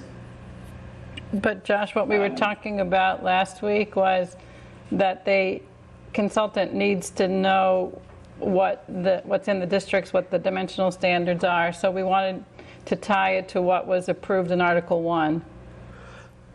So that's what they're working from. I hear that, Cheryl. Yeah. so I just didn't want to call it Article 1, because that seems, yeah. Rather than something abstract, something different than what the zoning is, we want it tied to the zoning. Yeah, no, I mean, don't give them any reason to understand anything else. I get it. Okay. I'll make that change. Okay, great. All right. So the last thing we have is the discussion of the upcoming February 13th referendum and just position if the planning board wants to take a position. Cheryl had asked that we put this on the agenda. And I know we've talked a lot about this, but I just wanted to give the opportunity for the board if they wanted to state an opinion on this or not state an opinion, but that we had the opportunity for the members to discuss this. So if someone would like to start us off on. Well, since I requested it being put on the agenda, would you like me to start off? Or Sean, were you beginning to speak? No, Cheryl, I think you requested it, you should lead. Okay, thanks. You know, I think when we first started this process, we all said that we needed the public, the residents, to be engaged in the process. And we lamented that it was hard to get people, you know, to pay attention at a time when it was all getting discussed, all the 30 iterations and all the standards and the analysis. And now people are tuned in. And I think they should hear from us because we're the ones who have put in a lot of work on this over the course of the last year in particular, probably even a little bit more if we go back and look at our notes. So, and then there's just been some, you know, more and more information that's been forthcoming in the last couple of months, which I think sort of brings me to a point of risk. You know, I know town council also made reference to this at the select board meeting the other night. So what's the risk associated with a yes vote? And what's the risk associated with a no vote? And so that's what people have to sort of weigh in making a decision when they go to vote on February 13th. And so we could talk about whether we like the law, or we could talk about whether we think that there's truly a housing crisis, which the law is intended to address. But the fact of the matter is, it is a state law. We've heard from the Attorney General that she's serious about enforcing compliance. And we've heard from the governor that she's serious about consequences of noncompliance. And so I think I'd like to say, what do we really risk with a yes vote? So I think, okay, most people might say the zoning can be improved. How is the zoning going to be improved if we do a yes vote? Well, I think now, after hearing town council's opinion about the potential for a 2-year ban on bringing substantially the same zoning without a clear definition of what substantially the same means, we're better off having people agree to with town meeting's vote to say yes, and then work to amend the zoning while we're compliant. Because now we've taken away the risk of lawsuits, we've taken away the risk of loss of grants and the funding, the loss of funding to important programs that could mean. We heard about even more of these each day. We're learning a little bit more. Tonight, we heard a lot more about the grant loss. And so I've thought about, okay, well, if we have how much time between February 13th, and when we can amend the zoning to make improvements that people think we should address. And if it's a fall town meeting, then that's our window of time that we're at risk, right? So what are we at risk for? Developers submitting projects in that time period? Well, some places, these districts we've talked about a lot, how much would we change those? So if a developer proposed a project, say, in the Elliott Street corridor, is that a corridor that we think is going to change significantly between now and the fall, or fall town meeting? So if we think about Granite Ave, do we think that the owner of 2 Granite Ave, who has his office building, or as a company has their office building leased, is going to immediately file to change that building into a multifamily housing? The state property on Granite Ave, that's not going to be a fast process. The state has a mandatory process to review internally before they even consider any sale or lease, and then they have to do a public bid process. That's not going to change. That's not something that's going to be before us, before fall town meeting. So I think we are in a position, after having looked at this, we know where some improvements might be made. We've talked about, and some of you have talked about trying to do it for May town meeting, and I questioned whether we could really get that done in time for May, but getting that done in time for the fall seems realistic. So a yes vote would keep us compliant. It would allow us time to work on improvements for a fall town meeting, and it wouldn't put us at risk for legal action, for loss of grants, and also the potential loss of, for 2 years, of being able to amend the zoning or bring substantially the same zoning back. So that's my short logic. Thank you. And others? If you don't mind, I'll go second. Excuse me. God bless you. Thank you. Sorry. I may not be as short, but I'm going to try. So, of course, there's risk involved in yes, and there's risk involved in no. And I significantly prefer the risk involved in no. And I'll explain. And I don't think my position has changed on this, much like I don't believe Cheryl's position has changed on it. There's nothing I've said to Cheryl to persuade her. And I think it's fair to say that there's nothing that Cheryl has said to persuade me, although I respect everything that she says, and I respect her point of view. And hopefully throughout the town, those that are yes can respect the point of views of the people that have a no vote and a no position, and those that have a no vote and no position can respect the point of view of yes. We remain in a democratic society, and we are afforded the opportunity to make decisions, much like the one that's going to be before us on the 13th. So as long as we all live, and for the forever future of the United States of America, the state of Massachusetts, and the town of Milton, we have that right, and we should make sure that we're all afforded that. Earlier tonight, so 3 particular issues by a couple of speakers were brought up tonight.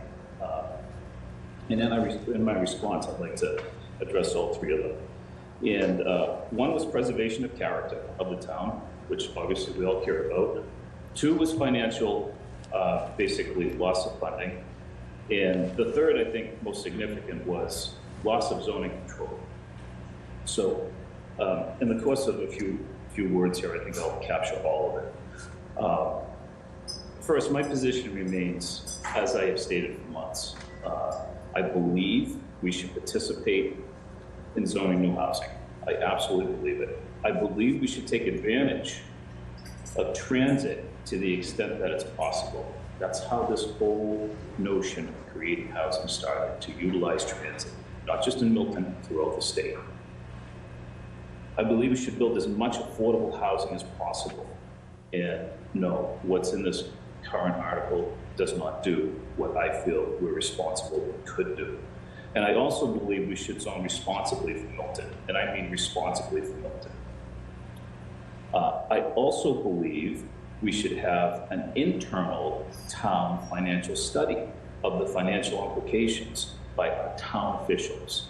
I do not want to trust the financial outcome for Milton of any zoning, no matter what it is, to a consultant that is not going to be here, that is not responsible for a budget, and has no responsibility for the administration of Milton.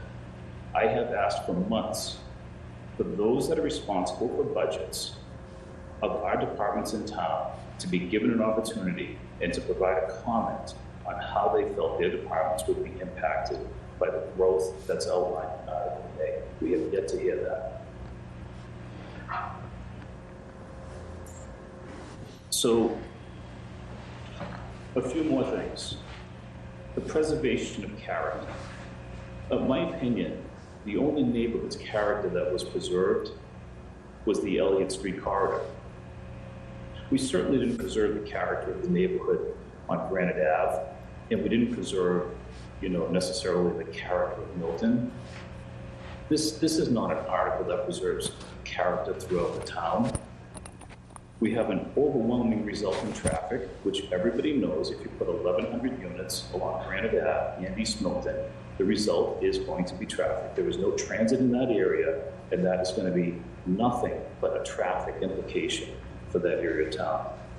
We'll have an overwhelming density on the east side of town, which I consider enormously harmful for the town. The financial component. Tim sent to all of us, and I'm sure you all looked at this email today. He sent a history of grant programs. And if you go all the way back to 2012, there was a grant of $1 million for Elliott Street improvements. Since that point in time, the Municipal Vulnerability Preparedness, the MVP Planning Community Project grants, $29,000, $30,000, $32,000, $50,000. So you have less than $100,000 in that grant program. The community planning grants, $50,000 for the MBTA Communities Technical Assistance in '23, $30,000 for additional MBTA technical assistance, $80,000, and only related to this MBTA zoning initiative. Massachusetts Downtown Initiative, $60,000.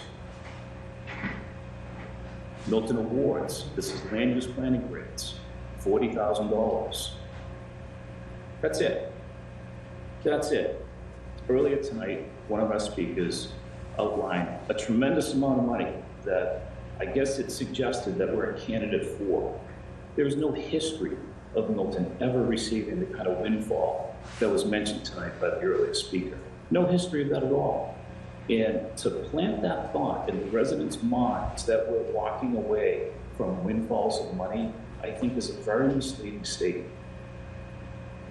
And by the way, our select board that now seems so concerned with financial opportunities for Milton walked away from $2.5 million from a very generous resident to contribute to the building of an animal shelter.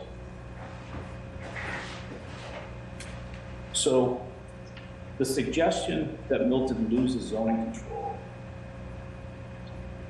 the state does not zone towns or cities. The state creates laws that impact zoning, certainly, and there is a process to creating laws that would then impact zoning.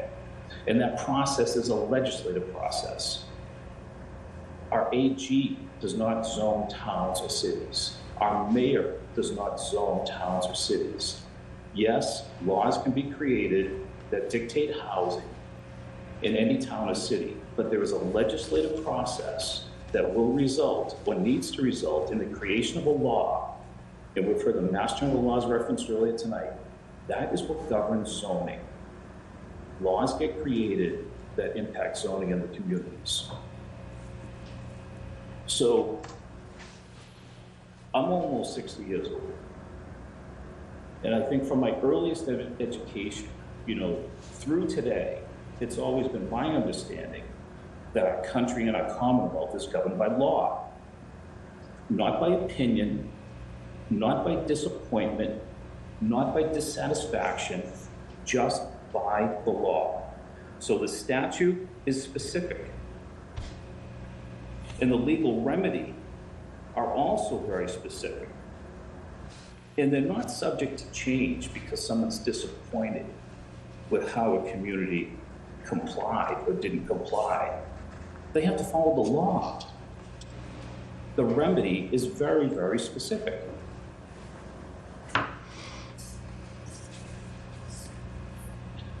I've said for a long time, I feel like we are an adjacent community.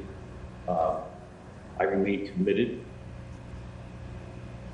to Milton, or being part of this group effort, our effort, to create zoning that does contribute to building housing. But I don't feel like it's appropriate to sow fear throughout the town and coerce the residents to voting yes with information that I think is accurate. So are you suggesting that I'm promoting fear in what my No. comments are? No. Okay, I want to be clear about that. You're entitled to your point of view, as is everyone else, but there's an awful lot of talk in town, and I'm not on social media, so I don't see that talk, but there's an awful lot of talk that is, in my opinion, sowing fear and trying to convince residents that if they don't vote yes, terrible things are going to happen to Milton. Terrible things.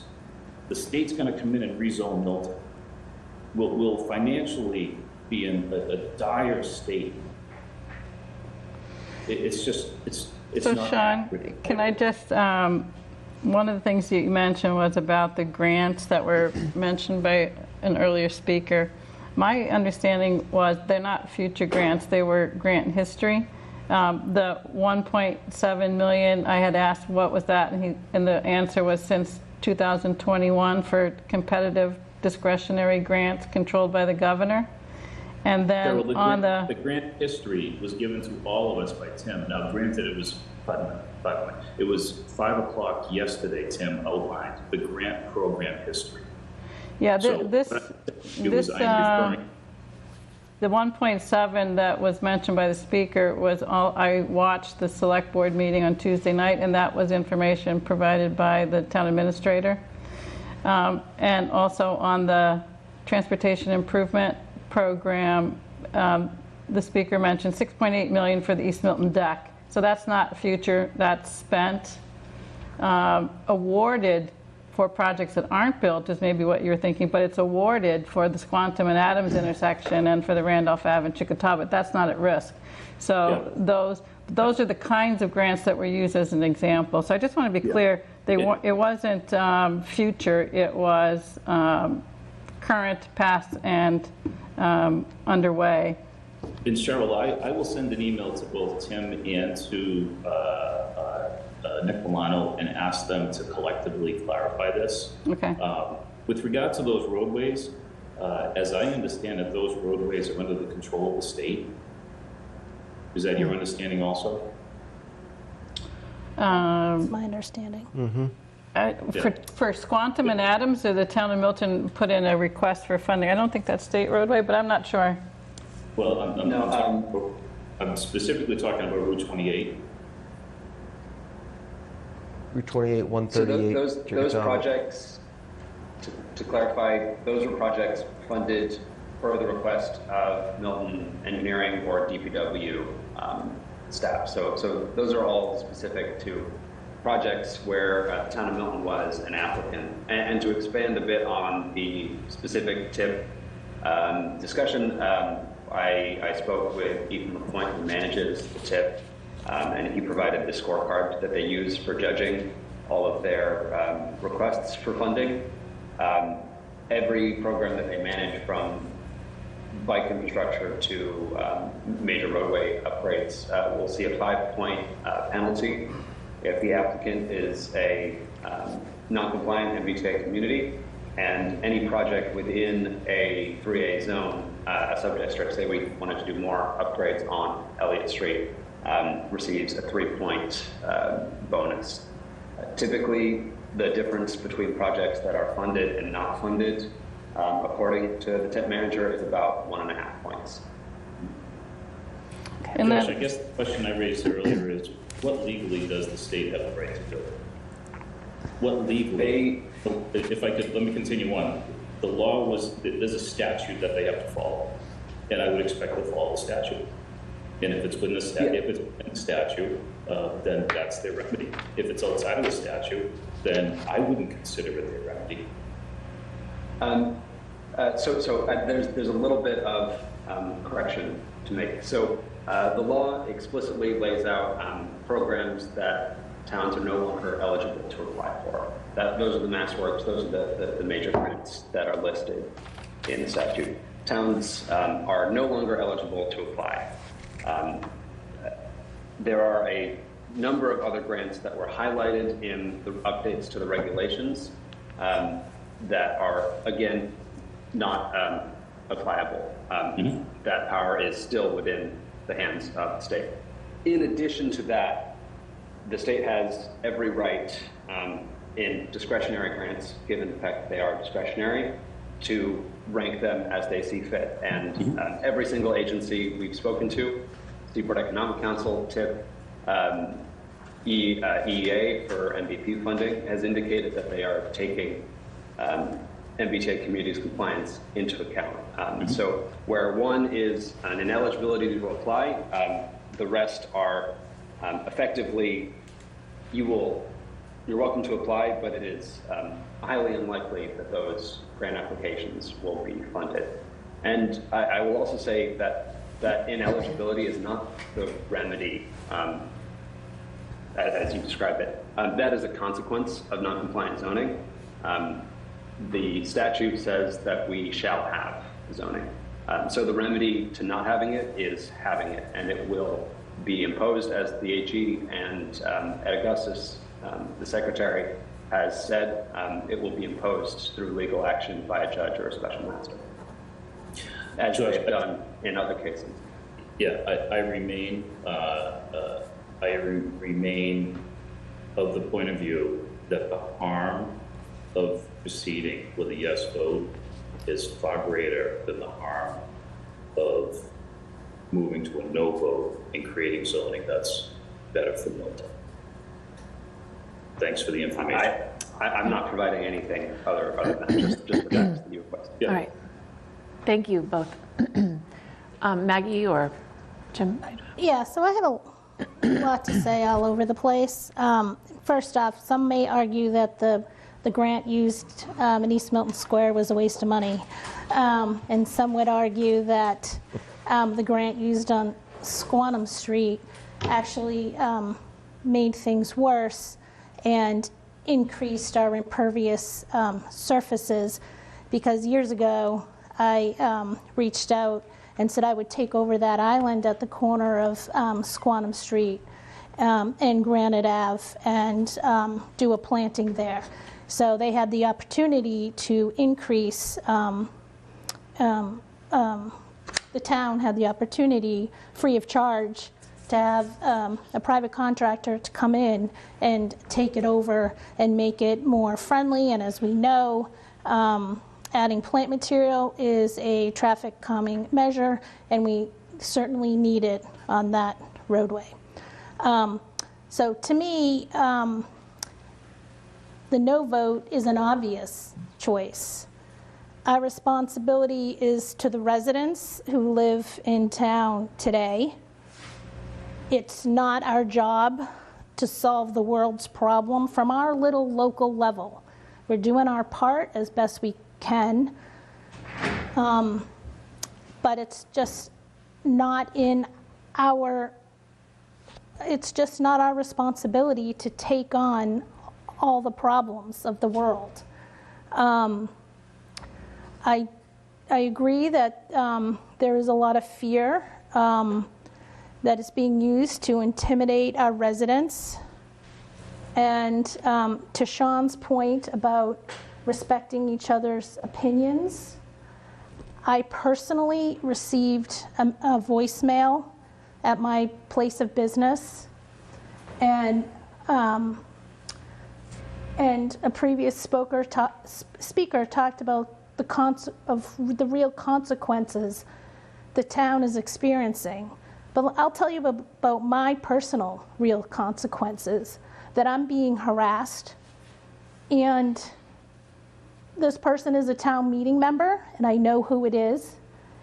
And she left a message saying, quote, "It is awful that you have taken up this illegal petition campaign where you are promoting lawlessness and asking people to join you to put Milton out of compliance with the law, causing us to lose funding for schools and lots of other things.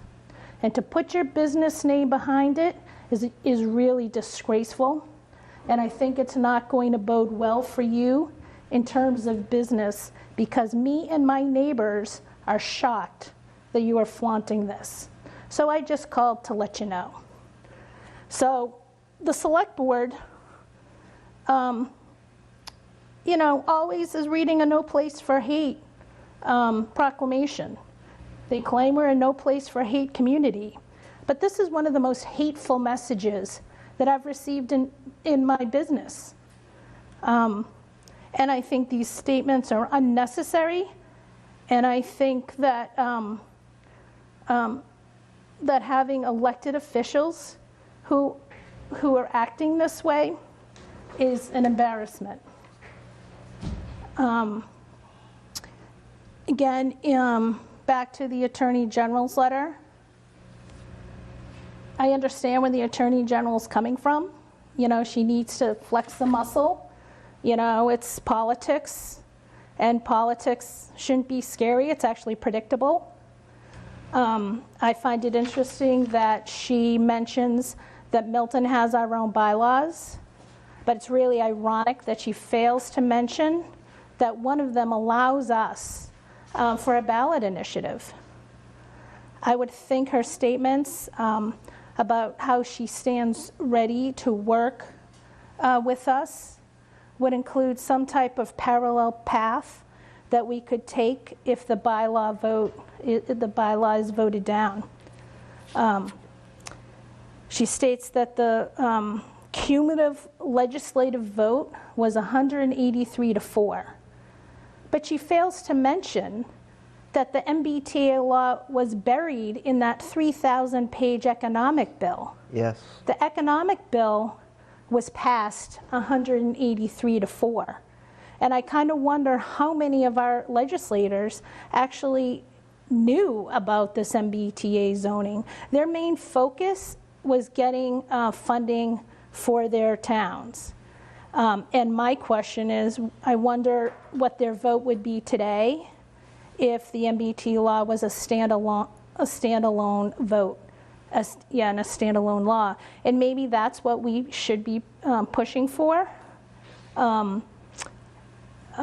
There's also been much talk about what action might the AG compel. And I still think all the answers are fear-mongering, because all you have to do is read the statute. Again, we all know that the legislator voted, and they voted for the consequences. Personally, I grew up in a time when I was watching, Schoolhouse Rock, and how a bill becomes a law, so that, I kind of know my civics. I asked him to provide me with the legal principles or case law behind the reckless statements that are being made that the state is going to come in and rezone us. And Tim says there's none. He says it's just all speculation. Because there is not any information that the state has the authority to do it or has ever done it before. And because we're a home rule state, as a general rule, state agencies don't or can't write a change in local bylaws. My understanding is that this law is a type of intervention that's not generally permitted. And I might not have gone to law school, but thanks to Milton Public Schools, I do know how to read. And there's just been a lot of misstatements the past few weeks, and it's reminded me of a story of Henny Penny. And Henny Penny is a chicken who, when an acorn falls on her head, she thinks the sky is falling. And on her way to tell the king, she meets many friends, like Ducky Lucky, Goosey Lucy, and Turkey Lurkey. And she and her gullible friends are convinced by Foxy Loxy to follow him on a shortcut to the king through a cave. And then unfortunately, the outcome for the flock was disastrous. They made a fatal mistake. They didn't think things through. They didn't use thoughtful investigation and thoughtful analysis or deductive reasoning. And they basically did not use common sense. So I personally don't identify as a Henny Penny, and I hope that the majority of the residents don't either. And I hope that we heed the moral of the story, which is don't believe the hype, and hungry foxes can't be trusted. So I am still firm in my position of that I cannot support Article 1. Amen. So I too, Jim. I also am a no vote. And for me, it's a little simpler in that there was an article passed, debated at town meeting, and 3,000 people in the town signed a petition. They don't like it. That's a lot of voters. I don't know how many voters actually vote at any given election, but it can't be more than 10,000. It's probably not even 5. Maybe it's 5, maybe it's 6. Half the voters that vote don't like this. We owe it to them to take a second look at it. It's pretty simple. And as far as fear, I heard town council speak before the Warrant Committee. I think I have it written down on the 23rd of October, and give an opinion that, the 2-year ban is an issue, but there are ways around it with this article, or chapter 16, whatever he quoted. A month later, he gives a 3-page letter stating that, this is bad, there's no workaround. Unless, of course, the article is substantially different. And I think our article is going to be substantially different. So I'm not too worried about the 2-year ban. I think a no vote gets us a second look at this. I think this board, as we were doing before, can come together, can rewrite the article. I mean, Cheryl did it in 6 weeks. I think we can do it pretty quick. So I think if we vote no, there's really not a lot of danger. And the governor electing a zoning czar, I don't think that's going to happen. But I really think if we vote no, we take a second look at it, we can get an article that's much better than what we have now. And I think we owe it to the people of Milton to do that. That's where I stand. Thank you. And I agree with most of everything of what people have said. I would say one of my greatest concerns with this zoning is, and I don't think the residents of Milton, actually not everyone realizes, that the article that was put forth, Article 1, was an intentionally diluted article. And I say that because it was diluted to the point where it could pass with a simple majority instead of a 2/3. Right. Other communities came together, found compromise, included mixed use, included increased affordability, used much greater design guidelines and standards for site plan approval. We were really held back, and we did an incredible amount of work. Cheryl added, fortunately, sort of last minute, we were able to put some things in there, but we never really fully were able to do the extent of what this article deserves as the most significant zoning in the history of our town. To have something that is diluted, that didn't have the strength, that did not have the protections that other communities have put in, I find it to be a very weak article. There's a lot of good things that are in it. As we've mentioned, we've worked very hard. A lot of the work that's in this is the work of the planning board and studies that we've been doing and looking at various districts. But where it falls short, and where I think if there is a no vote, or if it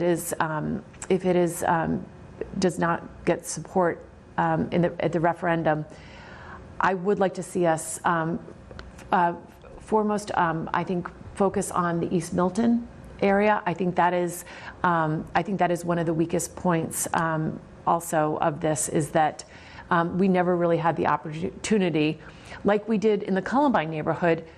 We saw that zoning, we recognized that district did not make sense, and we were able to pull that back and do something that was much more appropriate and a better article for the town.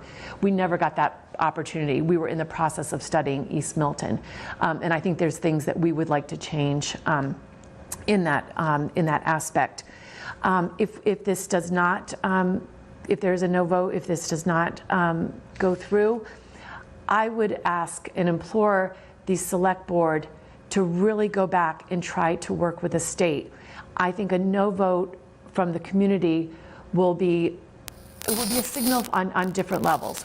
One, that is really the fairness and the equity of this, particularly for East Milton, which, as a planning board member, our charge is to look at, we support all of our neighborhoods and all areas in Milton, but that there is a significant number of residents who I still hear from that really feel like HLC and the MBTA, that we have been treated unfairly.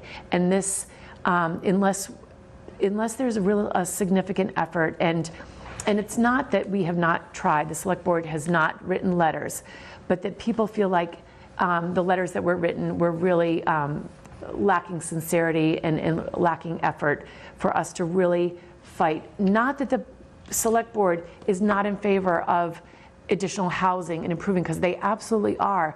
This would be an argument to try to work with the state on having something that is more fair for the residents. And the argument that the fact that we don't have the land area along our train tracks, half of the area is in Boston. I'm not even concerned about necessarily reclassification particularly, but more of the reduction of the number of units that are being imposed on our town. I would like to see a reduction of that. HLC, this is very new in uncharted territories, but you cannot put a one-size-fits-all on these guidelines. And I think Milton has been put into a category which many residents, what I'm hearing, the residents feel like this is unfair, and they want the select board to protect the residents of Milton and really advocate. Not that we're not advocating for increased housing, but that we're advocating for fairness and being treated fairly. We know the service that we receive is far inferior to the other communities that we have been put into a classification with. And we are not like Brookline, we are not like Newton, we are not like Somerville, and Milton is not saying that we're special. We're saying we just want to be treated fairly because we're different. And that there's a very much of a difference of saying we feel like we should be treated uniquely. It is because we have a unique service and we have a unique geographic location for our MBTA, which gives us a limited area for our zoning. So if this happens, and I've always felt like this isn't a select board, planning board, this is our whole town coming together. And so if this referendum, depending on what happens, I am committed to working towards compliance, whatever happens. Either way this goes, we're working on our economic feasibility, we're gonna work on our site plan, we're gonna move forward if we have the opportunity to work on the districts.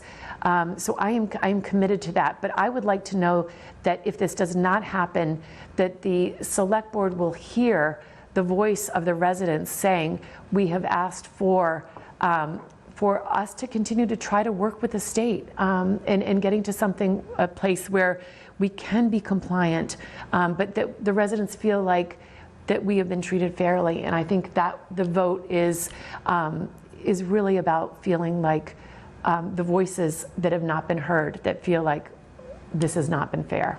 And I know the select board, I would hope, would stand up in trying to protect the rights of Milton residents. And so at this point, I just feel like it's a weak article. It's an approach that different people say, let's pass something that we already know we're going to change.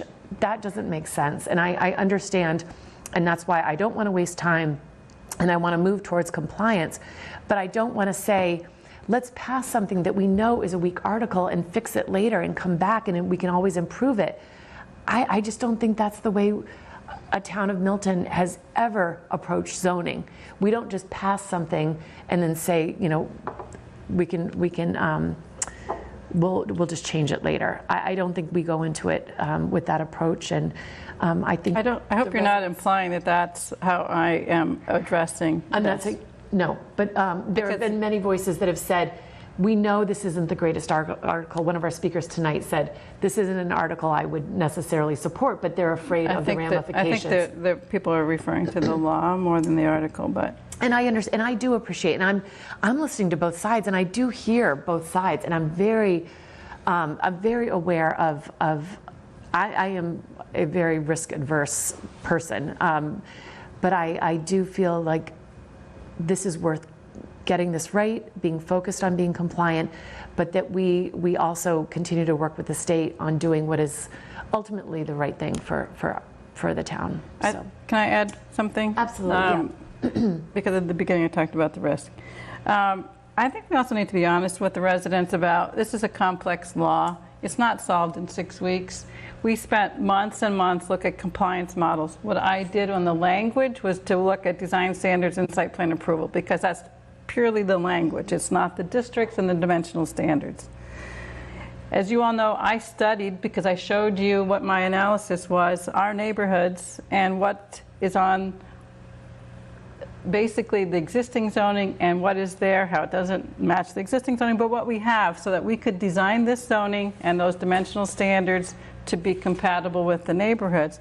So I really, I find it actually inaccurate to say that this is not well thought out zoning and that people who are advocating for it are just saying that they're past something because we have to be compliant.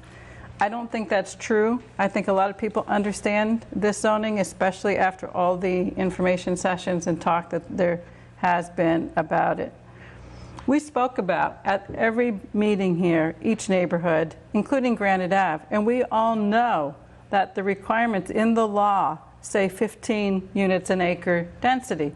We all agreed not to include parts of neighborhoods that are within a half mile of the transit because they're historic districts. The law does not tell us to do that. We made that decision. We made the decision not to incentivize tear downs in those neighborhoods that are along the trolley because we recognize that they may not be a historic district, but they're historic properties as well. They are single family homes. They are not a salt shed and a parking lot.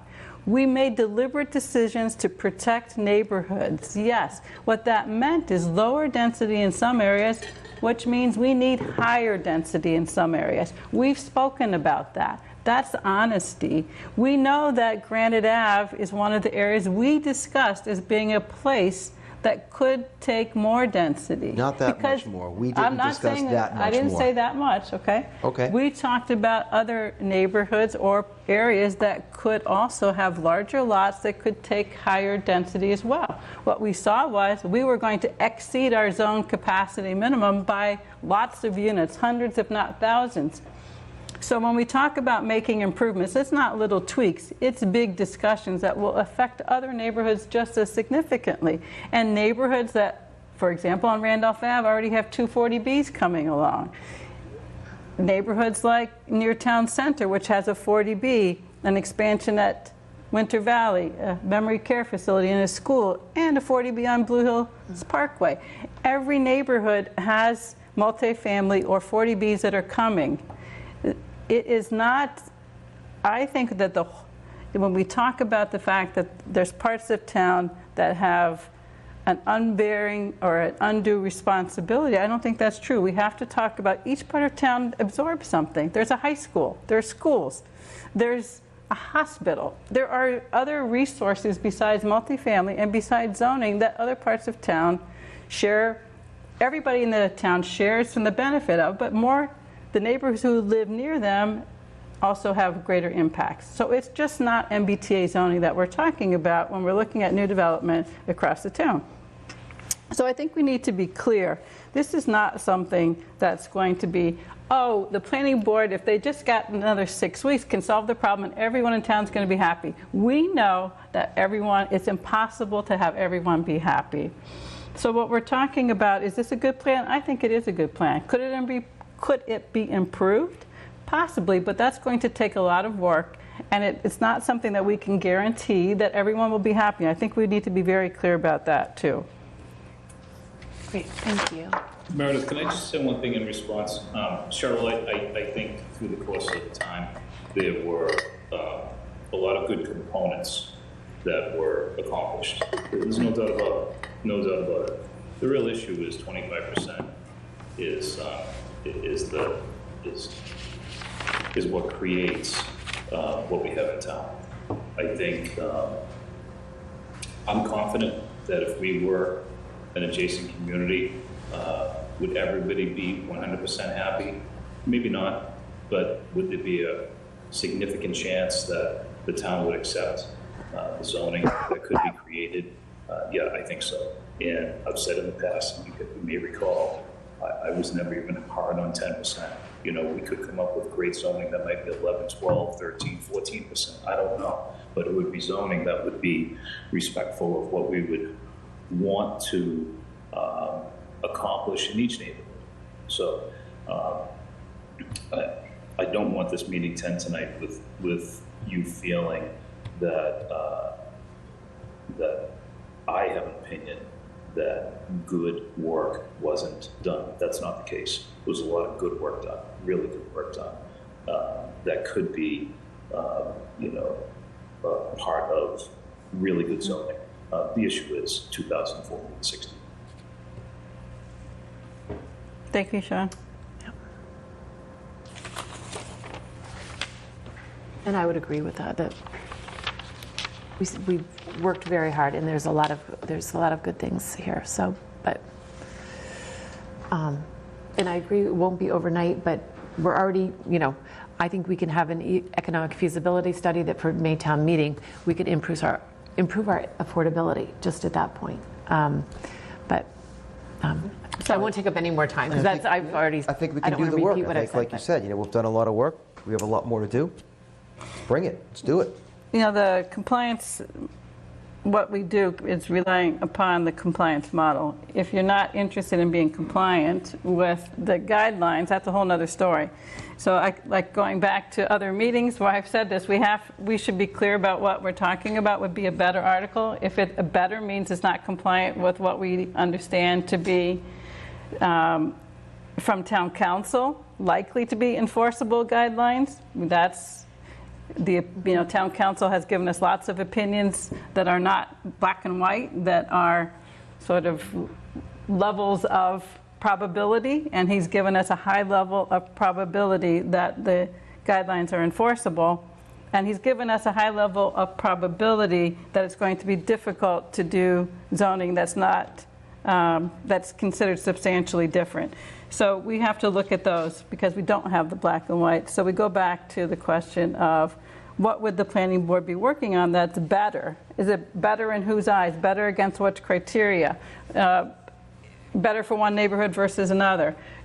How is the better defined? I suggested that there be criteria that you measure districts by, and if we did discuss the districts with that spreadsheet, we would find that of the guiding principles that all of us discussed and agreed to, that the districts that we have in Article 1 actually meet them in large part. Nothing is 100%. But if you start looking at other districts, you're going to need some evaluation tool. And if it's not compliant with the guidelines, then I don't know what the evaluation tool is. So I guess at this point, I'd like to make a motion, since I asked for this to be on the agenda, that the planning board support a yes vote at the February 13th vote, such that we remain compliant as a community, and that we have opportunity with certainty that we can work on any amendments, because we know that that is a possibility when we are compliant.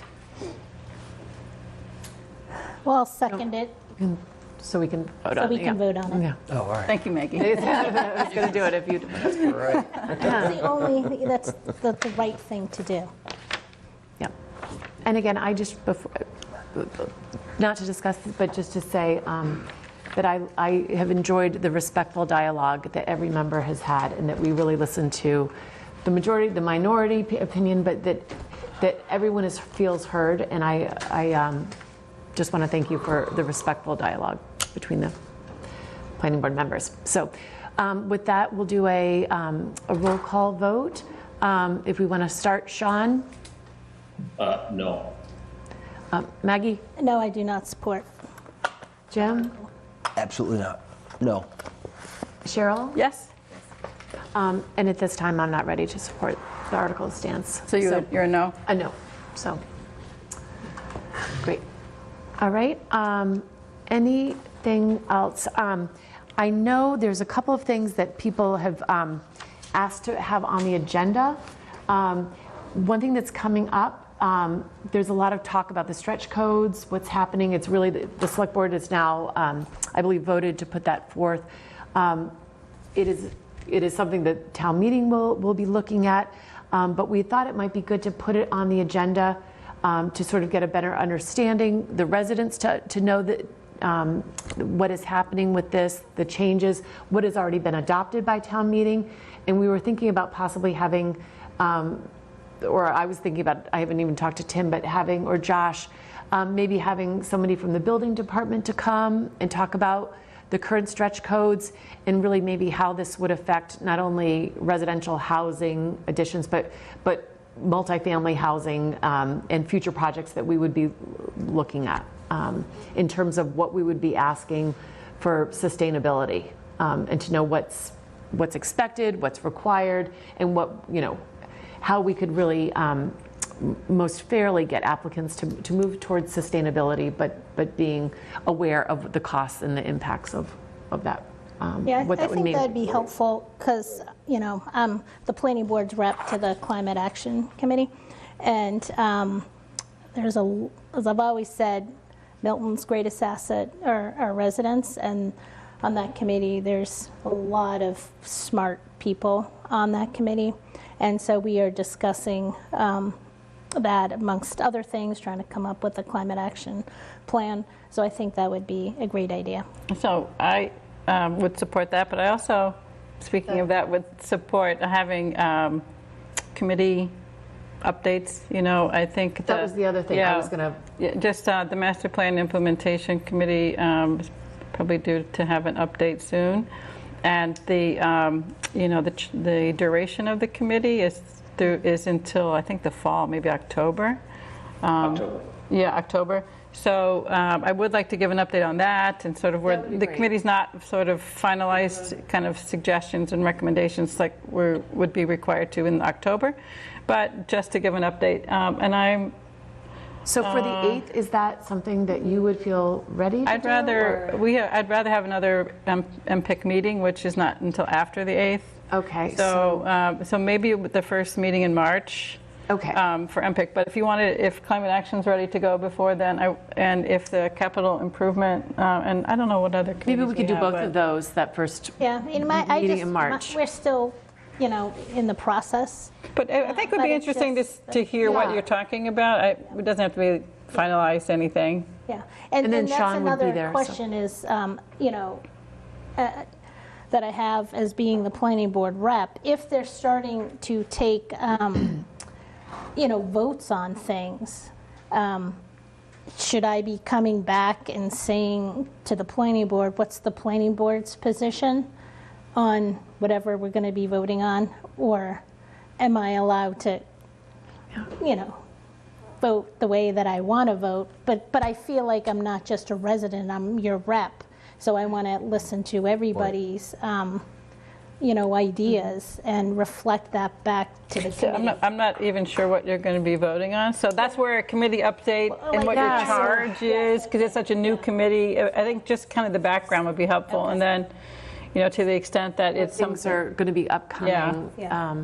Yeah, and maybe we put that on, because we talked about having that on as a standing item. So if something is coming up and you have a heads up that is a vote that you would just want to let the members know, is same for master plan implementation. This is what, and open space and we're in the process of working on that, which is exciting, and it's all very good, but to keep everybody updated, I think. And I'm the CPC rep, and CPC, we did make votes. So if you want to put that on the 8th, I'm happy to talk about that one on the 8th. Okay. And I didn't ask what the opinion was. All right, But so we were I'll put unanimous votes there. I'll put so on it's committee like updates and whatever people have, but if they could be thinking about what they would want to say at their update, so. Okay, so it'll be on there if you feel ready or if you have something too, so. Okay, that's all I had. And Josh, is there anything else that you had before we adjourn for the evening? To the first point on the codes, I prepared a 16-slide presentation for the select board with Commissioner Achu, apologies. So happy to give that to you all as well at a later meeting. We'll also be hosting independently, like we did with the MBTA, community info sessions. Okay. Some explicit information sessions just for that before May.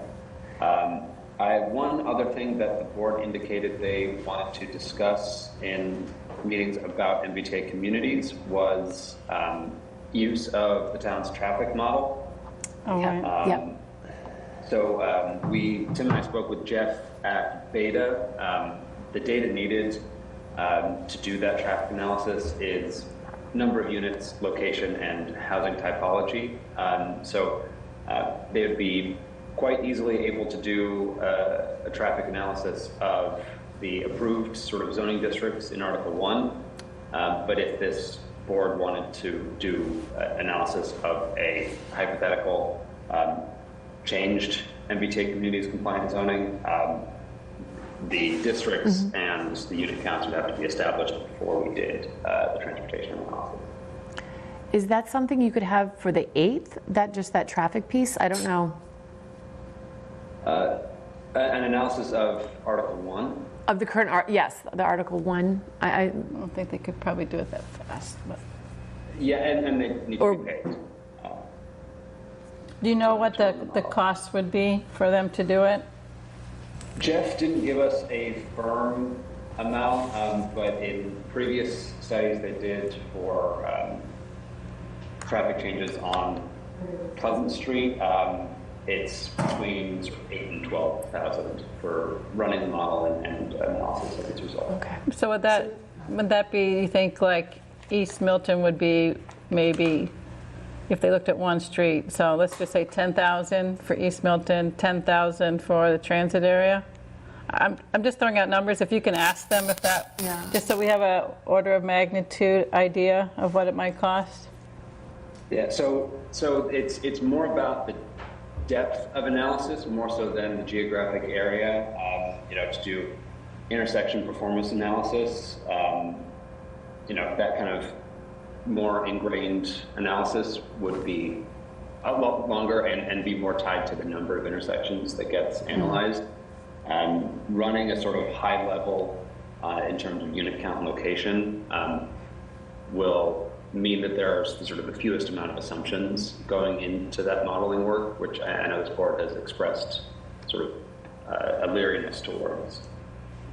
So, for example, Josh, in the transit area where there's no minimum parking requirement, I know that some traffic consultants will do I know they have their standard that they use for how many trips are generated for a use, but they also have a factor that they will apply to that if it has access to public transit, for example. Can you find out about how they would do this? Like some of the... So Beta would apply a trip generation number. That number is like based in more traffic analysis than just, well, this is how many parking spots there could be. And so that's strictly the amount of cars at every hour. So there's more that goes into it than just that, as you say. In terms of adding on sort of the relevance of the 215 bus, which runs along Granite Ave, or relative proximity to the Neponset Greenway, that again is adding additional assumptions and costs, which Beta will always take more money, but may not be worth this board's. Well, I mean, the whole idea is that these locations are based on having these opportunities for alternative transportation. I think we want to understand how a traffic consultant would factor that in. I don't see why we wouldn't. We wouldn't be getting complete information. Mm-hmm. And do they factor in the schedule of the bus? Like, I know the 240, not to digress, and I know we want to get out, but like it was reduced because my guys use it. So it was reduced from, every 30 minutes to That's a every good half question. hour. Yeah, I think they do, but I'm not certain. Yeah. But I think that's the level of detail that's important, because otherwise it's just. I mean, the bus could. It could be anywhere. The bus could run by, but if it doesn't run frequently, then it's not actually user friendly. Well, for example, if a district were in a location that didn't have access to bus or trolley, and they treated that traffic analysis exactly the same as if you did have it, then to me that analysis is flawed. Yes, yeah. Because that wouldn't be helping us make a decision. So if you're having a district that has 500 units, someplace that has to drive all the way through Milton to get to the highway, then you're going to be generating, those cars are going to be dispersing through Milton, if that's where they're going, to get to the highway, or to get to Boston or Longwood or wherever they're going. They have to make an assumption about where people are going, right? Yeah. And so, anyway. I was just going to say, and I struggle with spending dollars that, you might be spending twice, and I'm not saying that we would be spending twice, but this is the kind of information that I feel is necessary to be able to put together zoning that we feel really, really good about. And, it'd be really helpful, given what we already know about traffic on Granite Ave, to know what Beta would be able to tell us, how the traffic would be impacted. So I guess I'm a little bit torn. I think this is information we're going to need.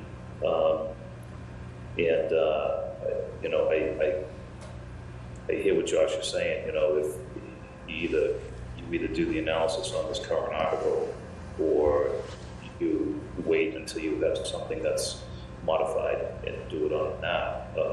But if we had it for this particular article, it might help us avoid some of the negative aspects of zoning that would create traffic problems, or rework some of what is going to create a traffic concern. Well, the other piece that could be is, we looked at some other locations. We could ask them, what about these Randolph Ave locations? What about Fuller Village location? I don't know if there's any others, but because they're further away from, they're closer to 128 maybe, but they're further away from other assets, right? So if you did 500 units, 800 units, 1,000 unit zoning capacity in those locations, what does that do? Because if that's what we're using to help decide, then we should know, not just Article 1 zones. Right. Yeah, no, I agree. I mean, the traffic is a huge issue as it is right now in town, so I agree. And that analysis will need to factor in all the new development, particularly the 40Bs. Yep. And I'm wondering if that's something that we could actually study. Quincy Center has been building a tremendous number of units. And I would be very interested in knowing what their access is. And, you know, Wood Road, I've seen pictures of Wood Road backing up to get to Granite Ave, and all the cut through East Milton. How much of that is actually all of the zoning and all of the construction that's been going on in Quincy Center? They have to get to the highway somehow. And is that impacting Milton? Because I think that's a conversation that Milton should be having with Quincy. And, you know, they do have a great commuter line. You know, they're on the trains. There's access to getting into the city, but I think a lot of people drive and come still on cars, and I wonder what the impact of all of that development is having on Milton, and particularly East Milton and the access to Granite Ave. I can tell you, I looked at the map, and Granite Ave and East Milton Square are closer to the red line than parts of Milton are to the trolley. So if we want to think about what has access, or the better access to public transit, that's not anything that we were talking about. I think at one time we talked a little bit about the commuter rail station, but we never talked about, I think I was looking at it, it's just over a mile from the Granite Ave locations to the North Quincy station on the red line. So I guess that would be access via Squantum. But Cheryl, if you were... The problem that exists with that is, and this is true, we see this on, on the stations over in Elliott Street, there's no parking. You know, you could build an awful lot of residential near enough to get to North Quincy, but unless they're able to walk, there's no capacity to park over there. They still have... Not enough. Yeah, I don't know about enough. They do have some. I mean, the trolley has some. none, or Milton part of the trolley basically has none. Butler has a small station. Milton station has a small amount. But Right. It's important. yeah, it's just something to, when we think about regional, I think you're right. You know, Quincy has been undergoing a lot of development. I don't know what the traffic patterns are, but I think they can analyze it, because I was watching, I think, select board meeting when residents from Governor's Road were talking about traffic and got down Governor's, and they were able to say that, I guess from analysis of the plates, that a large percentage of that traffic was coming and going through Milton. I wish there were a way to find out, of all those units that are built in Quincy Center, how many people actually use the T. You know?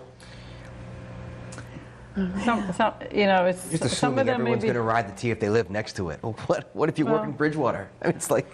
Yeah, so it depends where people are working. So funny. I would hope Quincy's studying it, yeah. Okay. Yeah. Great, well, this was very good. Thank you, and we look forward to hearing or seeing a draft of the economic feasibility scope of work updated, and many other good things. So with that, So Meredith, before Yeah. we move to end the meeting, I just want to make sure, so on traffic and what Josh had told us about Beta, we're not asking for anything, is that right? Just so we're all clear. well, I think it's going to take longer than a February 8th Yeah. deadline. So maybe, Josh, if you could just give us a sort of an idea on how soon we could get that information. As I said, dependent on what you want to study, it wasn't clear to me that you didn't want to wait until Part 1 was decided. You may want to wait until you have a different set of zoning districts to analyze. Sean mentioned not wanting to pay twice. So, Meredith, can I make a suggestion? Sure. If at least as a follow-up to tonight, if we could ask Josh, just to ask Beta, if they were to do the analysis on the current article, how long that would take. Okay, and the most high-level analysis without those intersections. I think so. yeah, I don't think it, I would like to make sure they factor in the access to bus, trolley, bike, and then, if it's possible, just to ask them what they think about Randolph Ave and Fuller Village as locations, where that traffic might go, how that traffic might impact so, you know, if you want to compare like traffic impacts on Granite Ave versus traffic impacts on Randolph Ave, you know, because Randolph Ave has its problems. I mean, I talk to people and they say there's traffic everywhere. I live on Canton Ave, as you all know, and there's times when Canton Ave is horrible. You wait for light cycles at the library, and I can't get in and out of our driveway and so forth. And people will tell you when they live somewhere else, they have the same thing. So there's traffic is everywhere. It's generated from many different ways.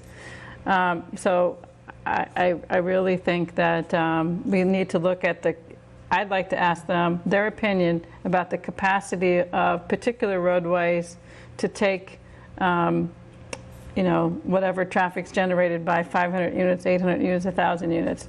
So is an Elliott Street have the capacity as compared to a Granite Ave, as compared to a Randolph Ave, as compared to a Canton Ave? Because, you know, when you're looking at where to locate districts, you know, it's a factor. If it's a factor for Granite Ave and East Milton Square, it should be a factor for all of the districts.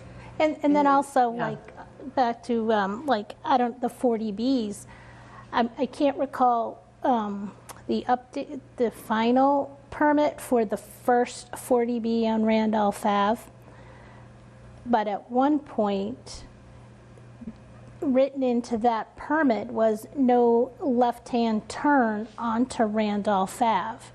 So all the traffic of that 92 unit had to go right. So, so everybody up on Randolph Ave was concerned because how are they going to get into Boston? So if you had to take a right out of the facility, you can't go on your first right, which is Hallen, because that's a do not enter, Reed, and then Hallen, and then, you know, then it's Hillside's the first right. So my neighborhood was like concerned about that, but then they're making UEs and into everybody's neighborhood. So, you know, finding out what the exact detail is on the 40B permits could be. And same on Blue Hill Parkway, you know. They have to go right, and are they going to be then going left? And are they 2 cars per unit? Do you know? I don't think so. 40Bs? No, they're not 2. they're not. They're probably 1.5 is my recollection, but I'm not sure. So I want to be so we were clear with Josh direction? Josh. That's what I want to give Josh clear direction. Thank you.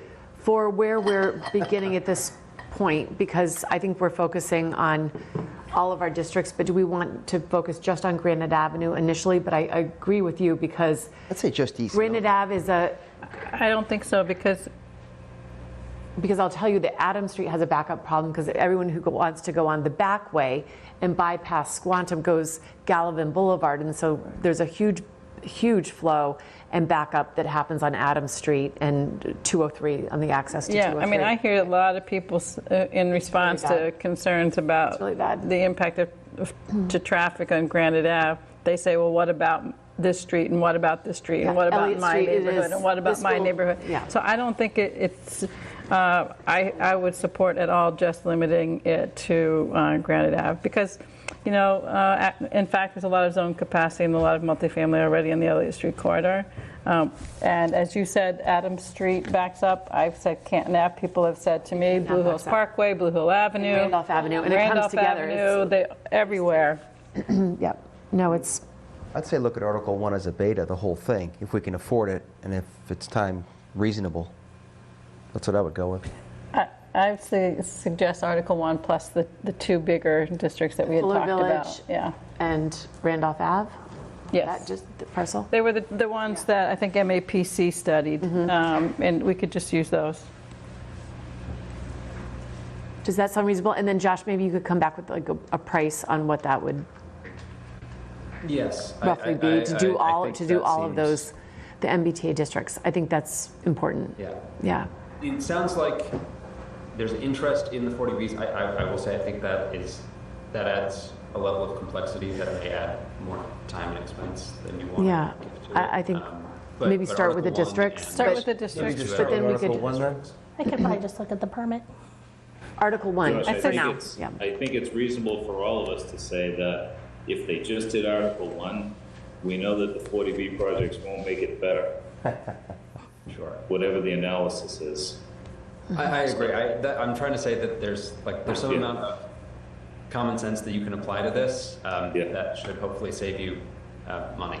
And I just want to. Yeah, I mean, it's just that some people in town have suggested that other parts of town, you know, it's not being equitable where the zoning is going, and they're not factoring in other things that are happening in other parts of town. And that was my only reason for saying that, kind of looking at it holistically. But that's why I think also if we included the Fuller Village and we included the Randolph Ave, at least we get some snapshots from other parts of town. And it doesn't have to be the 40Bs, but those two could be helpful for that snapshot. So I'm going to continue to advocate for that. No, it's, all right, that sounds good. Josh, thank you for everything tonight. We hope Tim feels better. And I think we're ready for a motion to adjourn, if. So moved. Second. All in favor? Sean? Yes. Jim? Yes. Cheryl? Yes. Maggie? Yes, And myself, yes. Good night. thank you. Good night, everyone. Have a great night. Thank Yes, you. thank you.